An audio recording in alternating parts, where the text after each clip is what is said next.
Très bien. Dans le livre de Exode, chapitre 1er, on sait que le livre d'Exode parle, comme son nom l'indique, en fait, de l'exode d'Israël. Israël a été libéré par Dieu, par la main puissante de Dieu, du joug de Pharaon en Égypte. Alors, les circonstances dans lesquelles les Hébreux sont devenus esclaves en Égypte donc sont précisées au tout début du chapitre, au tout début du livre d'Exode. Et on nous dit ceci dans le verset 8 du chapitre 1er, après avoir rappelé toute la lignée des fils d'Israël. Donc on a rappelé que Israël, Jacob, avait donc 12 fils et que là-bas, on sait qu'ils sont allés en Égypte parce qu'il y avait la famine et là-bas ils sont devenus féconds, ils se sont multipliés et ils ont prospéré. Au verset 8, on dit ceci: il s'éleva sur l'Égypte un nouveau roi qui n'avait point connu Joseph. Il s'éleva sur l'Égypte un nouveau roi qui n'avait point connu Joseph. Alors, aujourd'hui, avant d'aller plus loin, je peux déjà quand même donner un peu le sujet du message. On va parler des portes qui ont été ouvertes dans le cœur de Pharaon et qui ont attiré sur lui le jugement de Dieu. Je répète, les portes qui étaient ouvertes dans le cœur de Pharaon, les portes ouvertes au mal, dans le cœur de Pharaon et qui ont finalement attiré sur le jugement de Dieu. Alors, si on lit l'histoire comme ça, un peu rapidement, on dira que Pharaon a été frappé par Dieu parce qu'il n'a pas voulu laisser sortir Israël d'Égypte. Et c'est vrai, ça c'est vrai. Les 10 plaies que Dieu avait envoyées en Égypte, c'était parce que le Pharaon n'avait pas voulu laisser partir le peuple d'Israël. Donc, pardon pour les bruits de fond. Mais, vous savez, n'importe qui, à n'importe quel moment, peut se retrouver dans la situation de Pharaon. N'importe qui, à n'importe quel moment, peut se retrouver dans la situation de Pharaon, rempli d'orgueil, possessif et surtout avec une envie de contrôler en fait les gens, de ne pas laisser les gens être libres pour qu'ils puissent servir Dieu selon l'appel que Dieu a pour eux. Ça peut vraiment arriver à tout le monde. Et à cause du péché, nous avons vraiment malheureusement reçu une semence en fait de contrôle. C'est-à-dire que l'homme a tendance à dominer sur l'homme alors que Dieu ne l'a pas créé pour dominer sur l'homme. L'homme a été créé pour dominer sur le reste de la création, les animaux, la terre, tout ce que vous voulez. Mais pas l'être humain sur l'être humain. La domination de l'homme sur l'homme, c'est diabolique. Ça ne vient pas de Dieu. Donc, quelles sont ces choses qui ont attiré en fait le jugement de Dieu dans le cœur de Pharaon? Comment il a fait pour en arriver là? Il y a plein de choses. On sait très bien que par exemple, de prime abord, c'était quelqu'un de très orgueilleux. Mais en fait, comment se manifestait cet orgueil-là avant même qu'il y ait eu l'arrivée de Moïse en Égypte? Parce que nous, on connaît peut-être Pharaon et sa méchanceté, surtout, pas que, mais surtout quand Moïse est arrivé en Israël et a demandé à ce que Israël soit libéré, il a refusé. Mais c'était déjà un homme méchant. C'était vraiment déjà un homme méchant. Il y avait plein de mauvaises choses dans son cœur. Et aujourd'hui, en fait, l'idée, c'est de voir ça pour qu'on ne puisse pas reproduire ça. Ou que si je sais que au fond de mon cœur, il y a des choses qui peuvent ressembler en tout cas à Pharaon, que dès maintenant je m'en détache parce que Dieu est bon avec tout le monde. Il est patient avec tout le monde. Dieu ne s'empresse pas de frapper une personne méchante à cause de sa méchanceté, du tic au tac, il va prendre le temps de te parler, de t'avertir, de te montrer, pour que tu puisses de toi-même décider en fait de sortir de cette voie de méchanceté, sachant que la méchanceté, selon Dieu, ce n'est pas la méchanceté selon l'homme. Parce que si on dit à quelqu'un tu es méchant, parfois il va dire quoi? Qui, moi? Non, mais moi je suis pas méchant. Non. Parce que nous, pour nous, le méchant, c'est celui qui va prendre le couteau t'égorger. Le méchant, c'est celui qui va faire un acte, qui va poser un acte ostentatoire de méchanceté. Mais ce n'est pas forcément ça, en fait. La méchanceté, c'est déjà un état d'âme. C'est un état d'âme qui n'est pas normal. Il n'est pas normal, en fait. Mais il y a 3 choses sur lesquelles je vais insister aujourd'hui. Et en fait, on va parler aussi beaucoup enfin, pas beaucoup, mais on va parler un tout petit peu quand même de gestion politique des choses, parce que c'est un message qui s'applique tant à un individu lambda que, en fait, à un leader. Un leader politique, un gouvernant, un chef, toute personne en tout cas que Dieu appelle en tant que leader. Alors, dans Exode chapitre 1er, verset 8, on dit « Il s'est élevé sur l'Égypte un nouveau roi qui n'avait point connu Joseph. » Pourquoi on nous précise qu'il n'avait point connu Joseph? Alors, si on connaît l'histoire de Joseph, on revient sur l'histoire de Joseph, dans le livre de Genèse, donc on sait que Joseph avait été utilisé par Dieu pour sauver l'Égypte de la famine. Voilà, il a été vendu par ses frères comme esclave, et puis de là-bas, Dieu donc l'a élevé comme premier ministre en Égypte, et Joseph a eu en tout cas un très très bon témoignage. Il était une bénédiction pour les Égyptiens, une bénédiction pour Pharaon. À un moment donné, il dit même que Dieu m'a fait peur pour Pharaon. Donc, Pharaon lui a laissé toute la gestion de l'Égypte. En fait, il n'y avait que le trône qui le levait au-dessus de Joseph. Mais sinon, Joseph était vraiment comme Pharaon, tout en Égypte. Et il était une bénédiction pour l'Égypte, il était une bénédiction pour les nations, parce qu'on sait que toutes les nations donc, sont venues en Égypte pour pouvoir avoir à manger. Joseph a été vraiment une source de bénédiction. Donc, celui-ci est l'approvisionnement du pays. Safnak Pania, c'est le nouveau nom que Pharaon lui avait donné. Celui-ci est l'approvisionnement du pays. En gros, il est un peu comme celui qui pourvoit, quoi. Bref, même dans son nom, en tout cas, on voit que vraiment Joseph avait été une grande bénédiction par la grâce de Dieu pour ce pays d'Égypte. Et voilà que ce pharaon qui avait nommé Joseph comme prince d'Égypte, il décède. Bon, je ne sais pas exactement à quelle génération le roi dont on nous parle dans Exode 1:8 est venu, si c'était la première génération après le pharaon qui avait connu Joseph, ou qui avait nommé Joseph, ou la deuxième génération. Mais bon, en tout cas, visiblement, voilà, donc un roi qui se lève, et puis ce roi-là, il ne connaît pas Joseph, il ne l'a pas connu. En fait, pourquoi cette précision?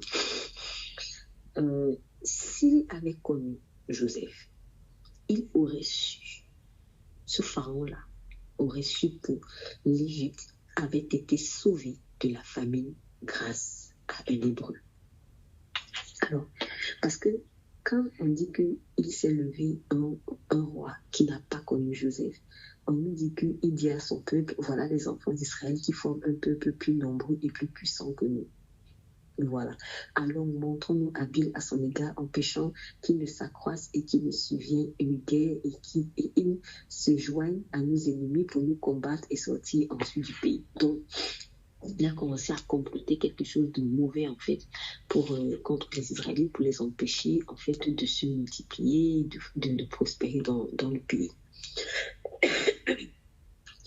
Si ce roi égyptien avait connu Joseph, il aurait su que l'Égypte avait été sauvée de la famine grâce à un Hébreu. Aujourd'hui, il est en train de monter son peuple contre les Hébreux. Mais il ignore que c'est grâce à un Hébreu même que son pays subsiste. Parce que quand la famine atteint un pays, elle ruine le pays. Il faut peut-être revoir, se faire un peu un schéma des conséquences de la famine. Quand vous ne pouvez plus manger, vous ne pouvez même plus cultiver. La terre est sèche. C'est la mort économique et sociale. Donc, il n'y a plus d'agriculture, il n'y a plus d'argent qui rentre, il n'y a même plus de ressources humaines parce que les gens meurent. Les gens meurent de faim, les gens meurent de maladies, des choses comme ça. Parce que quand on parle de famine, il faut voir famine et sécheresse. Hein. Famine et sécheresse, en fait. C'est ça. Donc, vous voyez un peu ce qui s'était passé à l'époque d'Élie, quand Élie avait prié pour que la famine descende. C'était un jugement sur Israël, sur la Samarie précisément. On disait qu'on était obligé même de tuer des bêtes parce qu'il n'y avait plus ni à boire ni à manger. En fait, c'est ça, famine. Famine, c'est pas juste que la nourriture. Il n'y a pas, même l'eau là. Même l'eau là, en fait, c'est compliqué. En fait, c'est une sécheresse. Si un pays ne peut plus cultiver ses terres, s'il n'y a plus d'eau, c'est la ruine économique. Même l'argent que tu as en banque là, ça va même plus servir à grand chose. Parce que les gens, c'est pas d'un billet ou de pièces dont ils ont besoin. Les gens préféreront faire du troc pour avoir à manger. La vie devient plus chère. La vie devient plus chère. Donc, pourquoi? Parce que la nourriture se raréfie. Joseph a été utilisé par Dieu pour sauver l'Égypte de cette situation. Et je pense même que l'Égypte s'est enrichie en ce moment-là parce que toutes les nations se sont tournées vers elle pour venir faire du commerce. Imaginez la prospérité qui a pu être engrangée.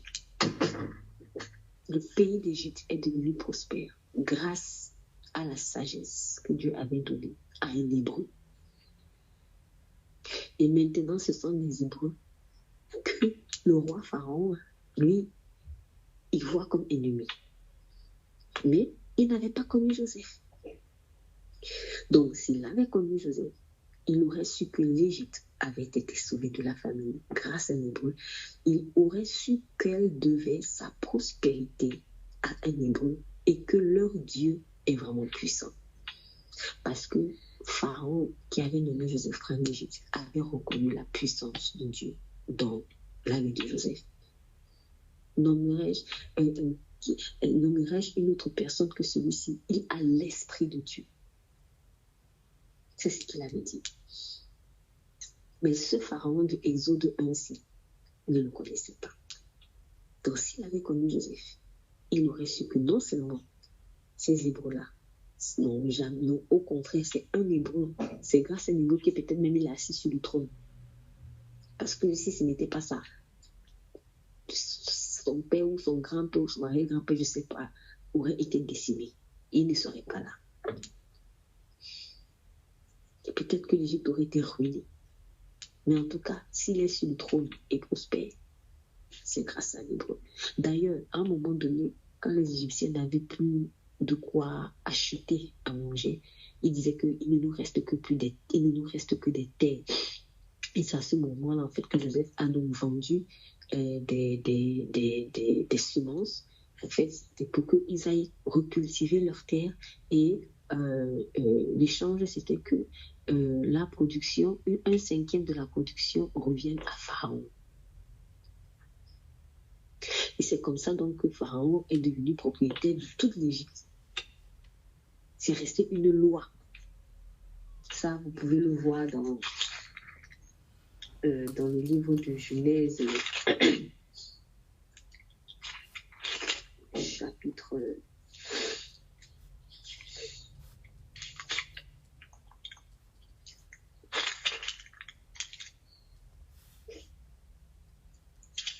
47, verset 23.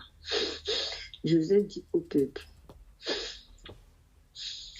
Je vous ai acheté aujourd'hui avec vos terres pour Pharaon. Voici pour vous de la semence et vous pourrez ensemencer le sol. À la récolte, vous donnerez 1/5 à Pharaon et vous aurez les 4 autres parties pour ensemencer les champs et pour vous nourrir avec vos enfants dans vos maisons. Ils dirent, tu nous sauves la vie, que nous trouverions grâce aux yeux de mon Seigneur et nous serons esclaves de Pharaon. Joseph fit de cela une loi qui a subsisté jusqu'à ce jour et d'après laquelle 1/5 du revenu des terres de l'Égypte appartient à Pharaon. Donc Pharaon s'est même enrichi. La maison de Pharaon s'est enrichie encore en belle famille grâce à Joseph.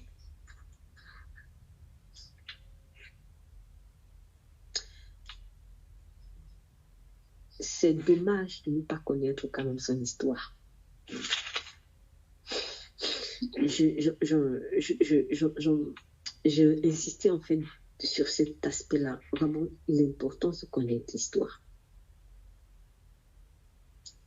Et bon, ici, là, je vais parler précisément de son histoire. Parce qu'on dit, c'est comme ça en fait que par une loi que Joseph a instaurée, Pharaon est devenu propriétaire de toute l'Égypte. 1/5 de chaque terrain que chacun avait revenu à lui. Imaginez l'enrichissement qui était. Et cet enrichissement-là, le Pharaon de Exode 1, il en a au bénéfice. C'est un Hébreu qui t'a enrichi. Maintenant, toi, tu te lèves pour aller massacrer des Hébreux. Quelle folie! Quelle folie! Tu viens massacrer celui grâce à qui tu manges bien, tu dors bien, tu t'es enrichi, tu es riche.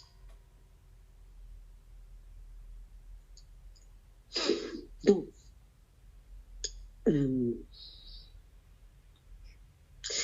l'étude de notre histoire est capitale. C'est pour cela que le verset 8 dit, il s'éleva sur l'Égypte un nouveau roi qu'il n'avait pas connu. Joseph, on aurait pu dire qu'il n'avait pas connu l'histoire de sa prospérité personnelle. L'étude de l'histoire, et en particulier de notre histoire, c'est capital. Beaucoup de dirigeants, en fait, agissent comme Pharaon. Je vous ai dit ce que je vais dire là, c'est un message qui est très, très important pour des personnes qui dirigent, en fait. Qu'il s'agisse d'une communauté, d'une famille, d'un pays. Ici, là, par exemple, on parle surtout de quelqu'un qui dirige un pays. Donc, beaucoup de dirigeants, comme Pharaon, en fait, doivent connaître l'histoire de la prospérité de leur pays.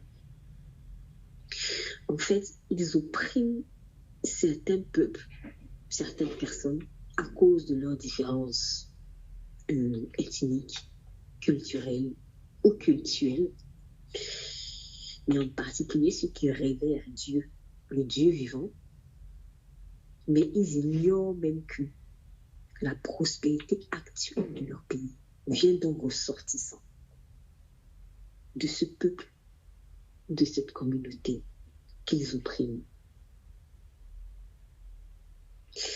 Et pourtant, il est écrit dans Proverbe 17. Est-ce que je peux avoir la lecture? Proverbe 17, verset 13, s'il vous plaît. On aurait pu aussi ouvrir ça d'ailleurs. Proverbe 17, verset 13. Proverbe 17, verset 13.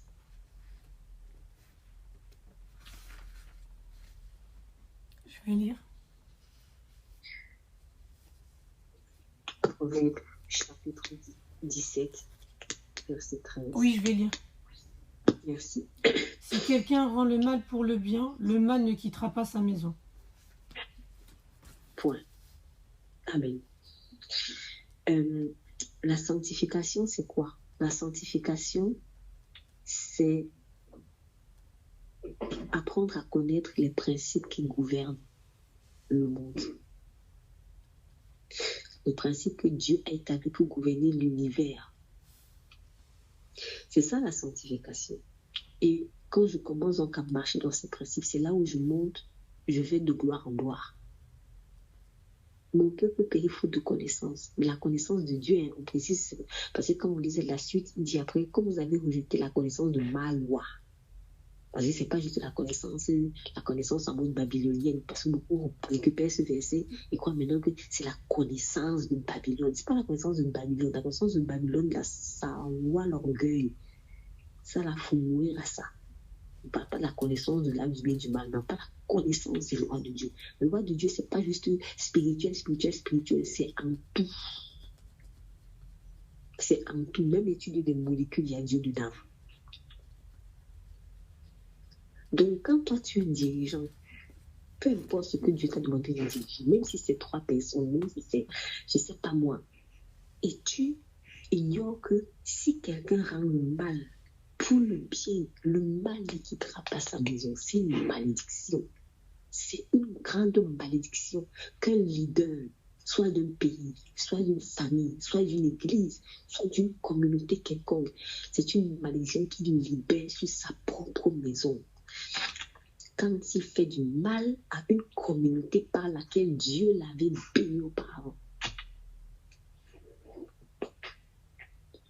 Souvent, on est là, oui, on va changer les lois parce que oui, le pays ne va pas bien, tout ça. Va gratter, cherche. Est-ce que le dirigeant de ton pays a par hasard rendu le mal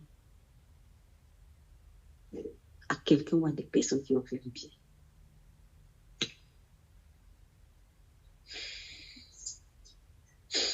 Après, on va me dire, oui, mais on ne savait pas que ces gens-là nous avaient fait du bien. Il faut connaître l'histoire. La connaissance. Franchement, que le Seigneur bénisse les historiens. Il faut prier pour les historiens. Bon, à chacun son appel. Mais en fait, ici, là, je veux relever quand même en partie l'importance de l'histoire. Bon, encore que dans cette histoire-là, il faut qu'on nous dise la vérité parce que franchement, c'est vrai que dans plein d'histoires, on ment. Mais quand même, il faut connaître l'histoire. L'ennemi veut faire tout pour effacer l'histoire, surtout quand il y avait Dieu dedans. Le diable ne veut pas que tu saches pas qui tu es béni. Parce qu'il veut entrer dans les vies des gens. Le diable cherche des portes ouvertes. Et il sait que rendre le mal pour le bien, le mal ne quittera pas. Il faut qu'il entre dans ta vie. C'est ce qu'il nous dit. Donc, il faut que tu rendes le mal pour le bien que tu as fait. Qu'est-ce qu'il va faire? Il va t'empêcher de savoir par qui tu es béni. Après, toi, tu vas aller chercher le mal à cette personne. Satan est entré. C'est celui qui commence à diriger le pays. Pharaon avait des grosses portes ouvertes. Ça, je dis, ça c'est avant même que Moïse vienne frapper. C'est-à-dire quand Dieu a donné les 10 plaies là, Dieu était en train de juger quelque chose de plus profond que ça. Ce n'était pas juste le fait de refuser que Israël sorte. C'était plus profond que ça en fait. Comment faire du mal à des gens par qui tu étais béni? Ça a un sens. Ok, je ne savais pas. Tu ne savais pas aussi pourquoi. Il faut étudier aussi ton histoire. Il faut aussi étudier. C'est un péché que d'être ignorant de choses dont on ne doit pas être ignorant. Donc, si quelqu'un rend mal, le mal ne quittera pas sa maison. C'est-à-dire, tu auras beau faire ce que tu veux, le mal est collé sur toi comme ça, comme la colle. C'est collé, c'est collé. C'est collé. Ce qui nous dit qu'avant même que Moïse ne vienne en Égypte, Pharaon avait commencé à souffrir. Pharaon avait déjà commencé à souffrir. C'est qu'on ne sait pas. Ce monsieur n'avait plus la paix.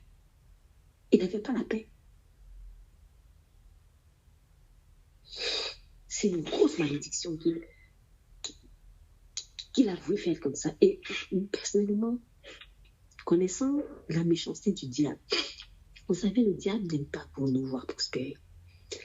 Le diable n'aime pas te voir prospérer, quel que soit le domaine de prospérité. Il n'aime pas te voir prospérer dans ta santé, il n'aime pas te voir prospérer dans tes finances, il n'aime pas te voir prospérer dans tes relations, il n'aime pas te voir prospérer dans ta famille, il n'aime pas te voir prospérer dans ton foyer, il n'aime pas que tu prospères. Donc, il n'aime pas voir un pays prospérer. Il n'aime pas voir les gens d'un pays aller bien. Il n'aime pas voir l'économie d'un pays aller bien. Il n'aime pas. Donc, quand lui, il voit l'Égypte prospérer comme ça, il dit moi, ça ne me plaît pas. Il faut que je détruise. Il faut que je détruise. Comment je vais faire pour détruire maintenant l'Égypte? Ah, on va essayer de trouver une porte. Je vois que ce pharaon-là ne connaît pas l'histoire de son pays, il ne connaît pas Joseph. Donc, il ignore que là où il mange bien, il dort bien là sur l'eau, là. C'est pour un Hébreu. Mais la haine des Hébreux. Parce que, remarquez, quand Pharaon dit que dans Exode 1, verset 10, il dit « Montrons-nous habiles à son égard, empêchant qu'il ne s'accroisse et qu'il, s'il survient une guerre, ne se joigne à nos ennemis pour combattre ce sortir du pays. Ne se joigne à nos ennemis. » Alors, ça montre que dans l'Égypte, là, il n'y avait pas que, en fait, les Hébreux qui étaient étrangers. Donc, j'ai découvert, en fait, qu'il y aurait eu d'autres peuples qui, à l'époque, le nom m'échappe, mais je vais le retrouver dans les notes tout à l'heure. Il y avait un peuple, en fait, qui avait conquis l'Égypte auparavant. Et après, les pharaons de l'époque avaient réussi à sortir du joug de ce peuple-là. Et finalement, ce peuple-là a été réduit à l'impuissance. Donc, certains sont restés en Égypte comme ça, mais ils ne dominaient plus. Mais l'Égypte se méfiait quand même toujours d'eux. Quand Pharaon parle d'ennemis, là, en fait, ce sont ces personnes. On ne parle pas forcément des ennemis extérieurs. En fait, c'est qu'il y avait les descendants de ceux qui les avaient réduits en esclavage, qui les avaient dominés avant. Ils étaient là encore en Égypte. D'ailleurs, on vous dit quelque part que lorsque Israël est sorti, lorsque Israël est sorti d'Égypte et qu'ils ont commencé à pleurer que oui, il nous manque de la viande, il nous manque les concombres d'Égypte, on disait que c'était le ramassis des gens avec qui Israël était sorti. Donc Israël était sorti avec d'autres peuples qui étaient étrangers. Donc pour moi, en fait, cette information sur laquelle il y avait déjà d'autres peuples, elle est très plausible. Pourquoi? Parce qu'Israël, en fait, n'était pas sorti seul. Et c'est ce ramassis des gens-là, d'ailleurs, qui avait excité Israël à demander à retourner en Égypte. En tout cas, à convoiter la nourriture égyptienne. Vous voyez? Donc, Égypte avait déjà d'autres peuples qu'ils pouvaient craindre sur leur propre terre. Il y avait des personnes qu'ils pouvaient craindre sur leur terre. Mais pourquoi, en fait?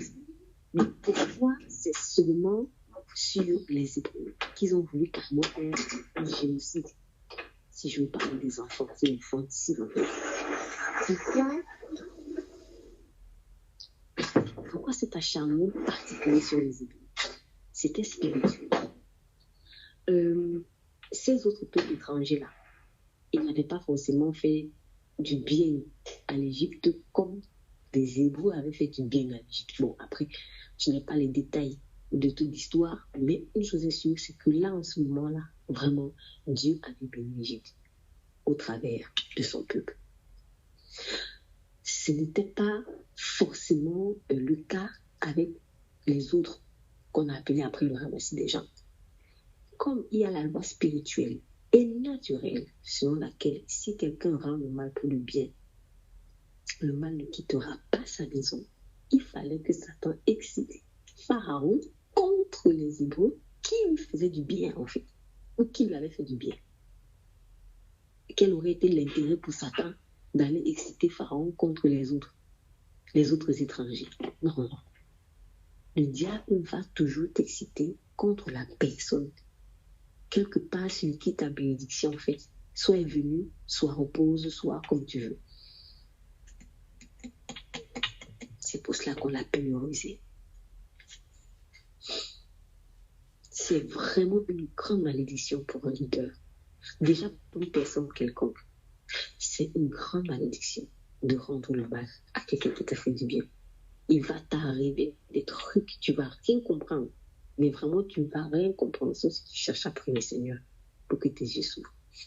Mais en particulier pour un leader, ce qui est grave pour un leader, c'est que non seulement la malédiction va venir sur toi, ta maison, mais ça vient encore sur tout le pays. Parce que quand on parle de maison là, baït en hébreu, ça traduit plusieurs choses. Le corps humain,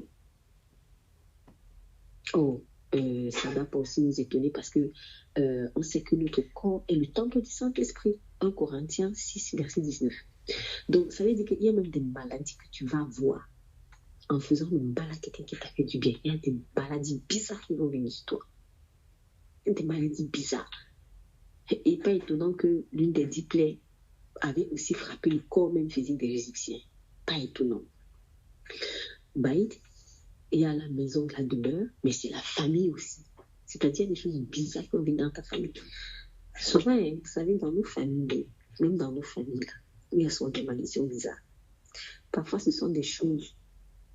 Ton père, ton grand-père, ton arrière-grand-père, je ne sais pas, il a fait du mal à quelqu'un. En fait, quand il a fait du mal à quelqu'un, si la personne, dans un élan de colère, se met à le maudire, toi, ta descendance, ça va agir. Pourquoi? Parce qu'il y a une porte ouverte. Cet ancêtre-là a rendu le mal pour le bien qui lui était fait. Il a rendu le mal pour le bien qui lui était fait. Et moi, je le dis pourquoi? Parce que une fois en priant, j'ai eu cette pensée, en fait. J'ai eu cette pensée comme si il y avait quelqu'un, en fait, dans ma vie qui avait rendu le mal pour le bien, en fait. Il avait vraiment rendu le mal. Donc, et c'est à ce moment-là que, bon, après, bien sûr, il fallait maintenant invoquer, en fait, la parole selon laquelle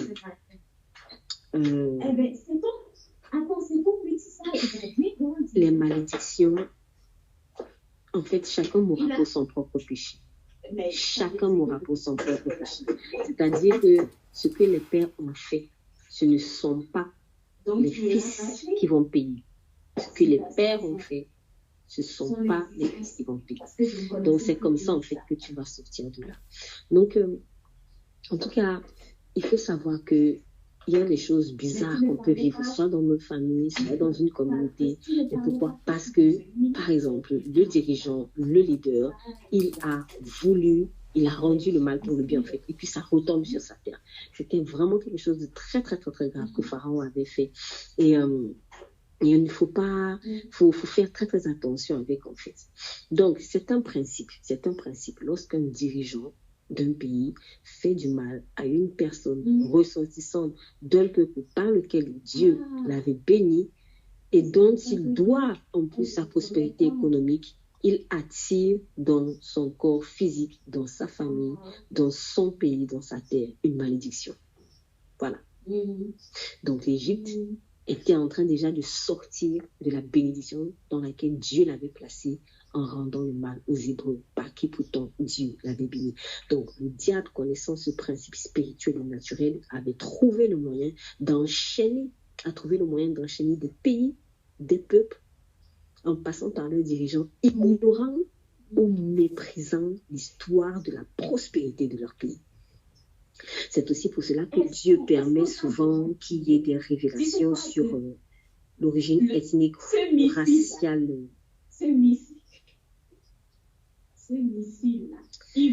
C'est aussi pour cela que Dieu direct sur toi.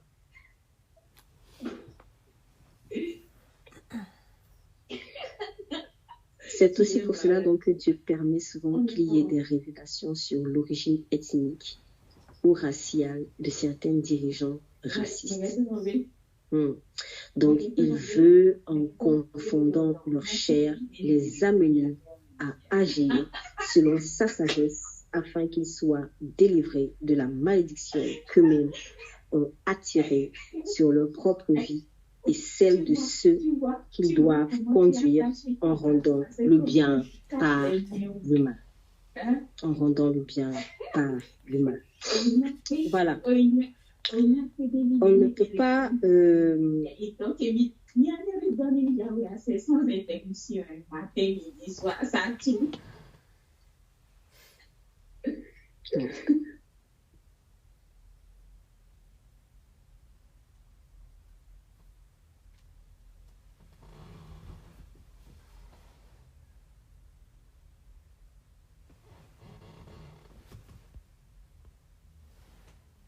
tout savoir, mais même dans l'ignorance de notre histoire, La loi de l'amour de Dieu nous protège. Voilà, on ne peut pas tout savoir, mais même dans l'ignorance de notre histoire, la loi de l'amour de Dieu nous protège.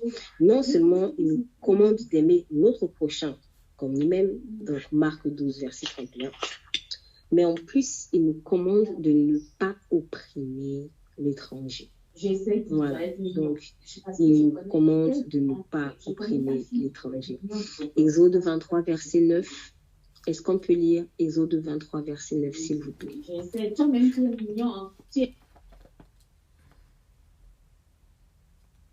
Tu n'opprimeras pas l'étranger.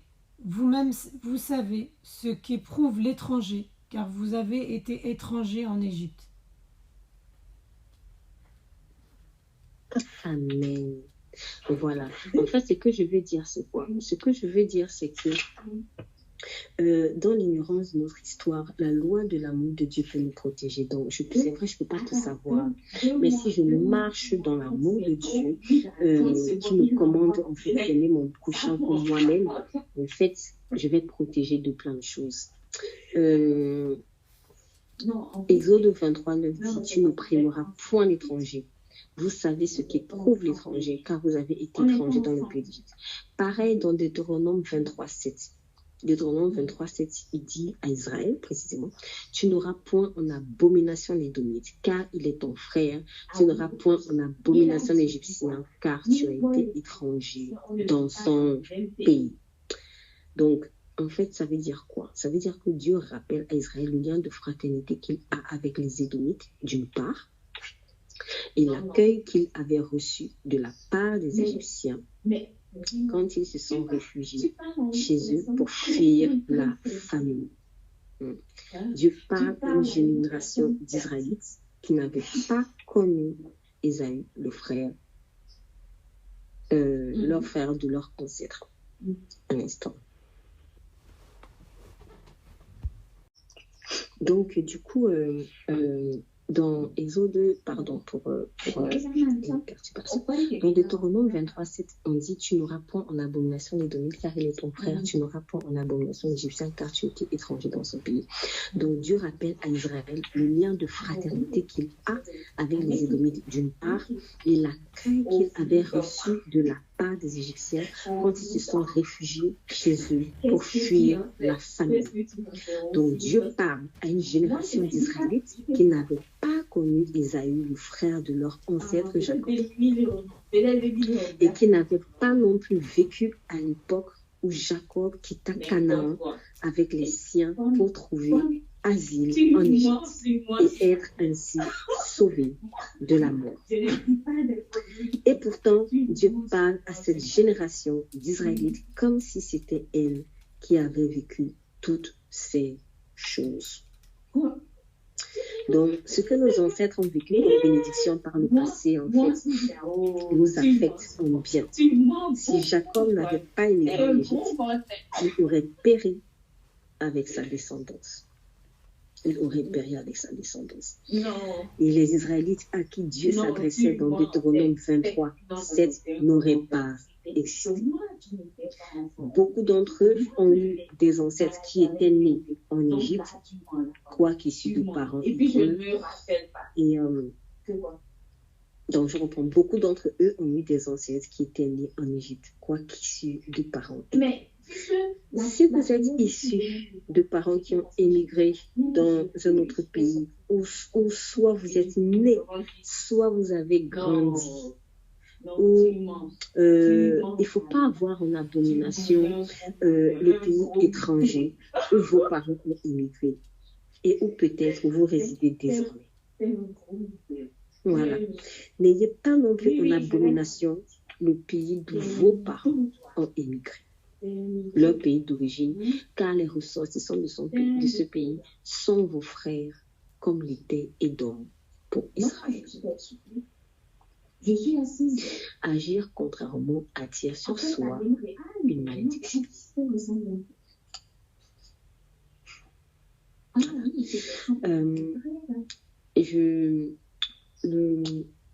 En tout cas, cet aspect du message vient à point nommé parce que bon, on voit bon, ce qui se passe particulièrement avec la haine de l'étranger et Il faut comprendre que nous sommes dans des temps de la fin et le diable est en train de mettre des bouchées doubles pour pouvoir vraiment avoir la main mise sur les pays.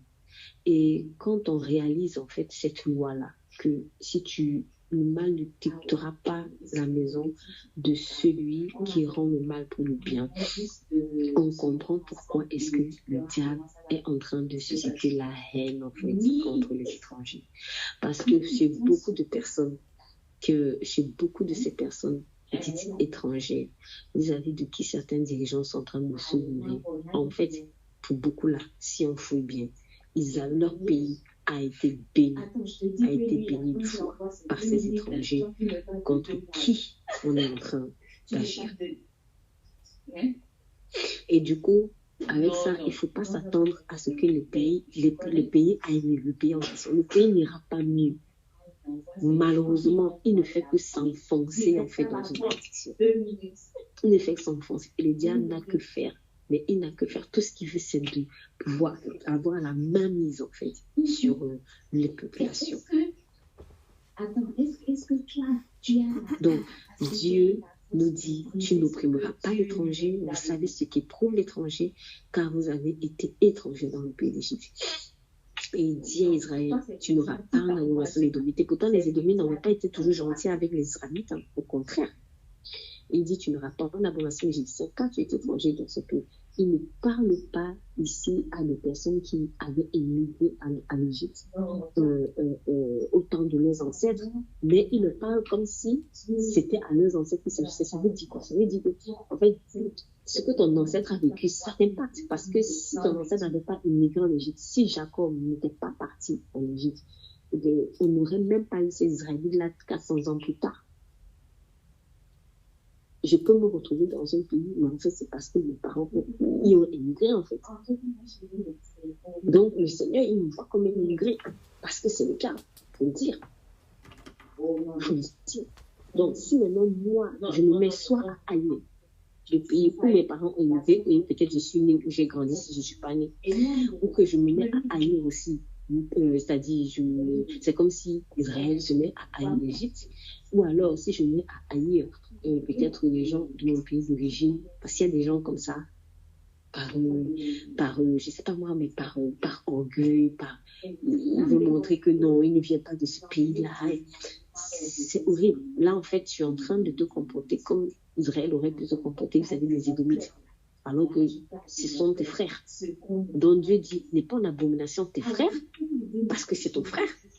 Même si c'est ton frère, même si tu es né ailleurs, mais c'est ton frère, on va dire. C'est ton frère, c'est juste que tu as fait émigrer. Il ne va pas non plus aussi nous dire l'Égypte, d'où tes ancêtres ont trouvé refuge. Donc, en tout cas, tout ce qui est rejet de l'étranger, quelle qu'en soit la raison, c'est une grosse malédiction. Donc, honte de nous commander de ne pas opprimer l'étranger et d'aimer son prochain comme soi-même. Donc, en fait, il y a deux choses. Donc, on a parlé d'aimer son prochain comme soi-même, déjà. Donc, ça dit que même si je ne connais pas mon histoire, quand même, Dieu a dit aime ton prochain comme toi-même. Donc, peut-être que le pharaon, là, ne connaissait pas l'histoire de son pays, mais il aurait pu, au moins, aimer ses Hébreux, même tant que leur prochain. Ou en tout cas ses prochains.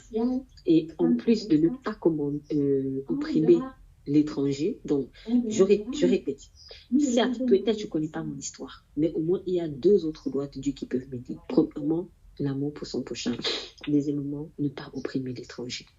Mais il y a encore une troisième chose à laquelle Pharaon vraiment a failli, c'est-à-dire et qui aurait pu le protéger de cette folie-là.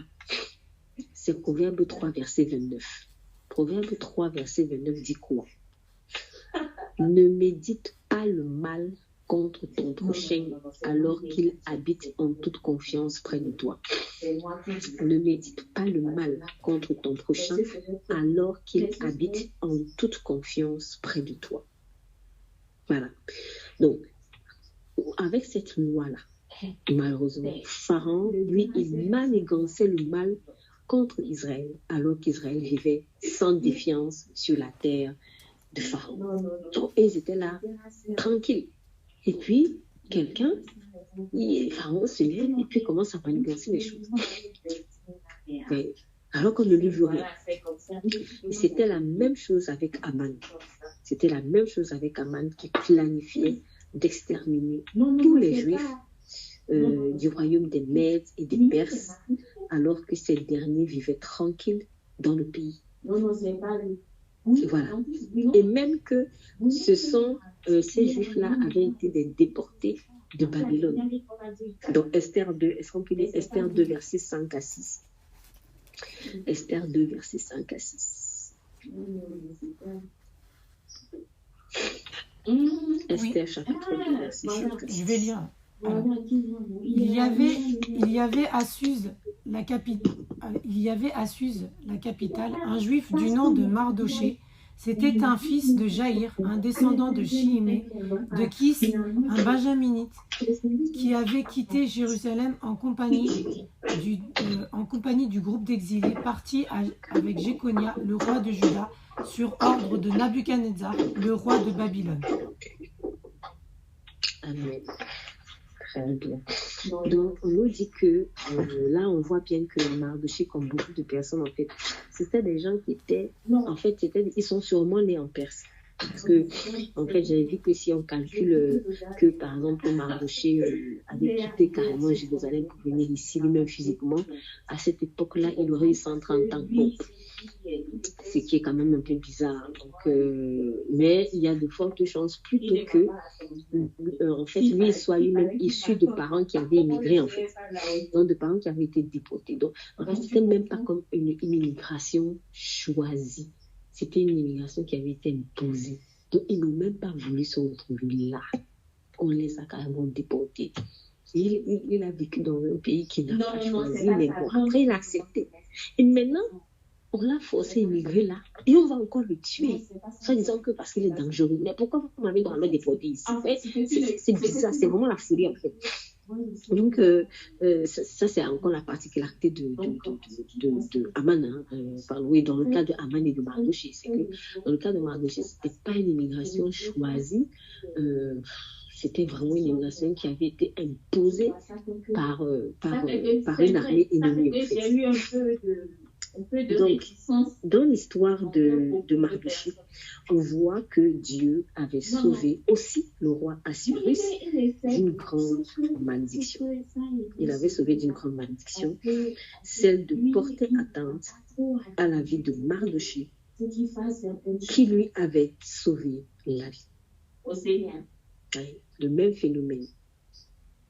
Donc, Assyrus, lui, au début, il ignorait ça. Il ne savait pas que s'il était vivant, c'était grâce à un juif. Il ne savait pas. Donc, c'est en consultant les archives qu'il réalise que, en fait, non seulement il y avait un complot contre lui, c'est un juif qui l'a sauvé et que ce juif-là n'avait même pas été récompensé. Voilà. Donc, une fois de plus, on voit l'importance de connaître l'histoire. On voit l'importance de connaître l'histoire, on voit l'importance de connaître son histoire. C'est très important. C'est très important. Je suis sûre que si on a accès à certaines informations dans nos relations personnelles, dans nos relations sociales, dans les relations internationales aussi, il y aurait moins de haine. Bon, après, il y en a qui connaissent bien l'histoire, mais ils s'en foutent. Il sait très bien que là, il gouverne, il monte le peuple contre un autre peuple, alors que lui-même, il est issu de ce peuple-là. Il sait ça très bien même. Il sait ça très bien. Il sait que lui-même, là, il est descendant de ce peuple-là. Mais il cache, soit il cache, ou il fait genre, et après, il monte les gens contre ce peuple-là. C'est vraiment méchant. C'est vraiment méchant. Mais en tout cas, ce n'est pas parce que quelqu'un t'a monté contre une autre personne que tu dois le suivre. Donc, il faut que toi aussi, quelque part, tu connaisses quand même un peu certains contours. Connaître l'histoire, ça aide. Ça aide vraiment. En tout cas, Assyrus, lui, ne connaissait pas.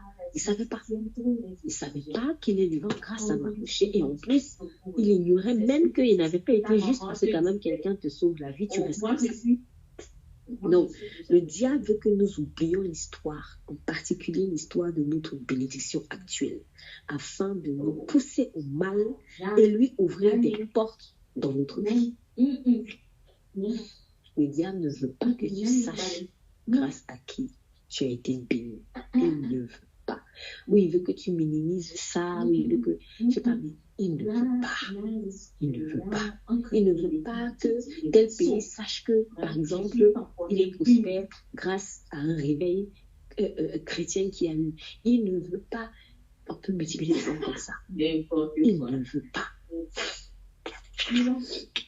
Donc, c'est probablement pourquoi, pour ma part, entre autres raisons, c'est probablement la raison pour laquelle la reine Esther avait dit ceci à Ahasuérus. Quand on lit Esther 7, verset 4, lorsqu'elle plaidait pour le salut du peuple juif et disait mais l'ennemi ne saurait compenser le dommage fait au roi.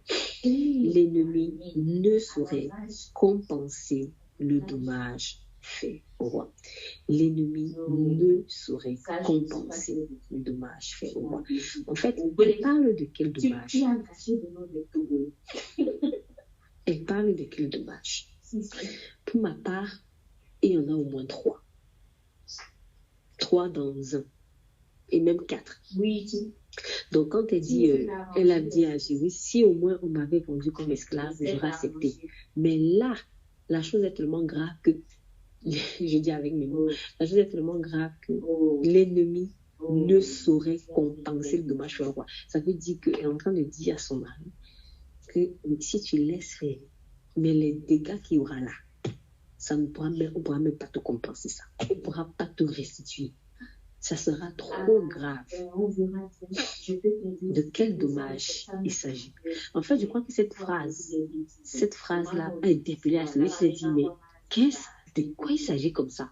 Mais quelle est l'erreur que je suis en train de m'apprêter à commettre comme ça? Je suis sûre que ça a dû titiller beaucoup à celui sans fait. Donc, il y a eu trois dommages dans un seul. Premièrement, le génocide des Juifs. Le génocide des Juifs, ce serait d'abord verser le sang innocent. Premièrement, en fait, si Ahasuérus laissait faire, s'il s'associait au projet d'Aman, même s'il ignorait que, voilà, parce qu'il faisait les choses dans l'ignorance, mais quand même, il aurait contribué à verser le sang innocent. Pourquoi? Parce que les Juifs, contrairement à ce que Aman disait, n'avaient rien fait de mal à Cyrus. N'avaient rien fait de mal à Cyrus. Donc, quelqu'un t'a rien fait de mal et toi, tu vas le tuer. Tu verses du sang innocent. Tu verses du sang innocent. Et bien sûr, tu ne peux pas verser du sang innocent et être tranquille. Ça, c'est pas possible. Déjà, tu ouvres la malédiction contre toi. Deuxièmement, tuer les Juifs aurait privé Ahasuérus une fois de plus sa reine. Il aurait été privé de femme une fois de plus. Bon, il avait déjà souffert de la perte de Bastille, déjà, avec qui il avait été humilié. Ce n'était pas franchement le moment pour lui de perdre encore Esther, quoi. En plus, pas une femme comme Esther. C'était franchement pas le moment. Ça aurait été très grave. Parce que il y a des personnes quasi irremplaçables. Chacun est unique. Si Dieu t'a donné cette femme, il ne faut pas t'en débarrasser pour aller chercher une autre. Si tu cherches à aller avoir une autre, tu n'auras pas celle-là. Chacun est unique. C'était franchement pas le moment pour Ahasuérus de perdre Esther. Voilà. Et elle était juive. Donc, voilà le deuxième aspect du dommage. Sachant que, encore par rapport à la perte d'Esther, un roi veuf est un roi fragile. Un roi veuf est un roi fragile, surtout quand sa femme meurt par assassinat. Oh, si on laissait le projet d'Aman se faire, on allait forcément tuer Esther. Voilà, c'est pas comme si même ta femme meurt par maladie ou un truc naturel, mais on vient, on la tue. Et après, tu apprends que mais c'est toi-même qui as même décidé qu'on la tue, mais tu n'as pas demandé. Oui, ça me fait un peu penser à des gens qui tombent souvent dans des sectes. Il y a certaines sectes et puis on te dit vends quelqu'un, mais tu ne sais pas qui tu as vendu. Quand tu rentres chez toi, tu apprends que ta mère est morte, ou ta femme est morte, ou ton mari est mort, ton enfant. Tu ne sais pas, en fait, on t'a piégé. C'était ça qui se passait. C'est terrible. Hein? La culpabilité, tout ce qui va avec, quoi. Que quelqu'un est mort par ta faute.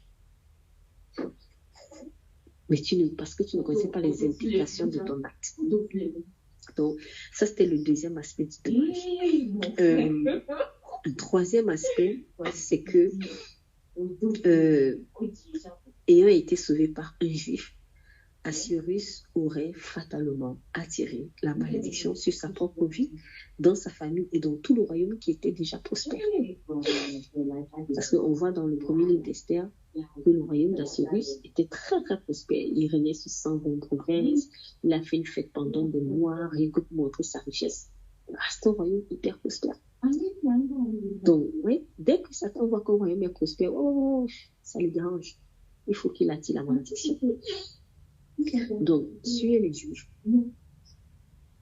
sachant que Assyrus avait été sauvé par un juif, ce serait attirer la malédiction. Donc, quand Esther parle de dommage, quand il dit que l'ennemi ne saurait compenser le dommage au roi, c'est très grave. Pour moi, tu deviens juif. Tu allais encore trouver une femme comme tu fais, c'est pas évident. Tu verses le sang innocent. Et ne crois pas que le mal va te quitter en couchant avec ses innocents. D'ailleurs, qu'est-ce qui s'est passé avec Caïn quand il a tué Abel? Il était chassé de sa terre. Il était chassé de sa terre. Quand tu verses le sang sur une terre, la terre là va te chasser lui. C'est comme si tu rentres en inimitié avec cette terre. Parce qu'il était agriculteur. Il était agriculteur. Comment tu vas cultiver? Tu vas demander au sol, donne-moi le fruit. Et je vais semer, donne-moi ton fruit, alors que tu as versé le sang innocent sur le même sol là. C'est bizarre.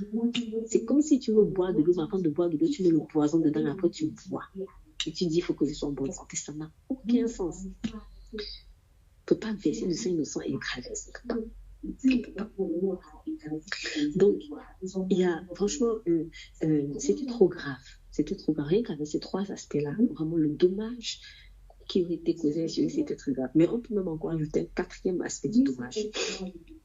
Dieu dit à Israël dans Jérémie 29, verset 7, il dit, recherchez le bien de la ville où je vous ai emmené en captivité et priez l'Éternel en sa faveur parce que votre bonheur dépend du sien. Voilà. Donc, c'est évident que la prospérité du royaume d'Assyrus était la grâce de Dieu. La prospérité du royaume d'Assyrus, c'était la grâce de Dieu. Sûrement le fruit de l'intercession des Juifs en sa faveur. Parce que Dieu, après, on n'est pas exactement dans bon, je ne sais pas si on peut dire qu'on est dans le même contexte, mais Dieu quand même demande de prier pour les pays où on a été déporté. Il dit à son peuple. Donc, les Juifs, en le pratiquant, étaient en train d'attirer la bénédiction sur le royaume des Mèdes et des Perses aussi. Ce qui veut dire que si le royaume des Mèdes et des Perses prospère, ce n'est pas parce que Assyrus était très fort. Peut-être que lui se disait que son royaume prospère parce qu'il est très fort. Sûrement, il s'est dit ça parce que lui ne connaît pas Dieu, il ne connaît pas le Dieu vivant. Donc, il s'est dit que ouais, c'est grâce à moi, c'est grâce à... Mais en fait, c'est parce qu'il y a des déportés là qui prospèrent pour toi. Ton royaume prospère, c'est la grâce de Dieu. Un Dieu que tu ne connais pas, mais c'est grâce à lui que tu prospères. Donc, maintenant, si on enlève les intercesseurs là, qu'est-ce qui arrive à Assyrus? Il est fichu. Il est fichu. S'il laissait mourir ceux dont les intercessions le faisaient prospérer, il attirerait la ruine de son royaume. Le diable, sachant cela, nous pousse à haïr même les personnes dont les prières nous portent en fait. Voilà. Le diable, c'est ça. Et du coup, il nous pousse souvent à haïr ou à agir méchamment contre les personnes dont en réalité les prières nous portent. Parfois, nous ignorons que ce sont les prières d'un tel qui peuvent nous faire évoluer. Et du coup, on s'enorgueillit, on se dit que ouais, c'est parce que peut-être c'est grâce à nous, en tout cas, à celui ne connaissait pas personnellement Dieu, il n'y aurait que sa vie, il y aurait déjà même que sa vie avait été en danger, que Mardochée l'avait sauvé. Il pensait que peut-être sa prospérité venait de ses forces ou de sa propre religiosité, s'il en avait une. Et pourtant, s'il avait une religion, celle-là était forcément morte parce que ce n'était pas le Dieu vivant. Voilà. Donc, il y a certains qui vont se dire, mais c'est parce que tu sais, j'ai trop prié, tout ça. Mais ta religiosité est-elle en mesure de faire tomber les Goliaths qui sont tombés devant toi? C'est ça aussi qu'il faut se poser la question. Est-ce que ta religiosité à Cyrus est-elle en mesure de faire tomber les Goliaths qui sont tombés devant toi? Non, à Cyrus. Il y a des juges qui intercèdent. Donc souvent aussi, on peut agir comme ça. On va se dire que ouais, c'est parce que nous, on est très fort et tout. Oui, c'est bien, tu pries. Mais parfois, en fait, ta prière reste seule, n'est pas suffisante. Parce que ce qui est devant toi, là, c'est trop lourd par rapport à ce que tu es, par rapport à ce que tu es capable d'affronter. Alors, ce n'est pas possible pour dire que ce sont nos capacités. Mais il est évident que il y a une seule émotion. Voilà, et c'est aussi ça. Il y a une seule émotion et on doit tous grandir en fait dans notre relation avec le Seigneur. Il y a des choses que je peux être capable de faire et d'autres choses que je ne suis pas peut-être encore capable de faire et qu'un autre lui sera capable de faire. Voilà. Donc, en tout cas, ce n'était pas la réalité d'Asiris qui pouvait le sauver là. Ce n'était pas ça. Parce que tu ne peux pas compter en tout cas sur un Dieu mort et penser que les choses vont évoluer. Ça ne marche pas. Ça ne marche pas. Alors, j'ai envie de dire qu'on fait une religion des mecs qui perd sa époque. C'était forcément pas le Dieu vivant. Donc, ne faisons pas, faisons attention en tout cas à ne pas faisons attention en tout cas quand on commence à avoir des pensées négatives vis-à-vis d'une personne seulement parce qu'elle est étrangère. Donc, ne violons pas non plus aussi la prospérité d'une personne seulement parce qu'elle est étrangère. Parce qu'on ne connaît pas l'alliance qu'elle a avec Dieu. On ne connaît pas l'alliance qu'elle a avec Dieu. On ne sait pas par quoi elle est passée. On ne sait pas en fait. On ne sait pas. Donc, je le dis pourquoi? Parce que Pharaon, par exemple, lui, ça avait été son cas. Parce que dans verset 9, il dit à son peuple, voilà les enfants d'Israël qui forment un peu plus nombreux et plus puissants que nous. Voilà. Donc, il a commencé à envier la prospérité d'Israël. Et pour lui, il a vu la prospérité d'Israël comme un danger, en fait. Il a vu ça comme un danger. Pareil pour les Philistins à Guérard, dans Genèse 26, verset 14, on nous dit que les Philistins ont commencé à envier Isaac parce que Isaac prospérait à Guérard. Voilà. Et ils ont commencé à mettre les bâtons dans les roues à Isaac, en fait. Donc, si Dieu fait prospérer un étranger qui croit en lui devant nos yeux, c'est juste pour nous encourager à faire de nos vies, à croire aussi au Dieu vivant. Tout simplement. Voilà, parce que Dieu, en fait, ne fait exception de personne. Il bénit tout le monde du moment où en fait on fait confiance. C'est ce que Pierre avait dit à Corneille dans Acte 10, verset 34. Donc, il dit, Dieu ne fait exception de personne, mais en toute nation, celui qui le craint et qui pratique la justice, lui est agréable. Et voilà. Donc, souvenons-nous des femmes, des sages femmes, probablement égyptiennes, je dis probablement égyptiennes, à qui Pharaon avait ordonné de tuer les bébés hébreux qui étaient garçons. Et voilà. Donc, alors pourquoi probablement égyptienne? Après, c'est une supposition, hein. Mais c'est qu'on voit mal on voit difficilement Pharaon aller ordonner à des femmes hébreux de tuer des garçons hébreux. Bon, il se pourrait en fait que ce soit des femmes égyptiennes avec qui peut-être le feeling ou l'ordre serait plus facile. En tout cas, ce sont des interprétations, mais moi, je penche plus pour ça, en fait. Je penche plus pour le fait que ce soit des femmes. En fait, c'était les femmes, ces sages-femmes-là, c'était des femmes égyptiennes, je pense. Après, ça peut être une erreur. Mais quoi qu'il en soit, même si c'était même pas des femmes égyptiennes, on nous dit que elles n'ont pas obéi à l'ordre de Pharaon parce qu'elles craignaient Dieu. Donc, elles ne sont pas prêtes à ce qu'on considère comme étrangers, juste à cause de la crainte de Dieu. Voilà. Et à cause de ça, Dieu les a tenus leur maison. Et c'est comme ça qu'elles sont devenues aussi prospères. Donc, elles ont sûrement vu la bénédiction qu'il y avait chez les peuples hébreux. Et c'est ça aussi que non, moi, j'ai pas envie nous, on n'a pas envie de nous mettre en porte-à-faux avec ce Dieu-là qui bénit les gens comme ça. Non, non, non, non. On va pas obéir à l'ordre de Pharaon parce que visiblement, ce Dieu-là, il est plus grand que Pharaon. Pharaon, sachant que Pharaon lui-même se prenait pour Dieu. Voilà, les Égyptiens considèrent que Pharaon, c'est Dieu.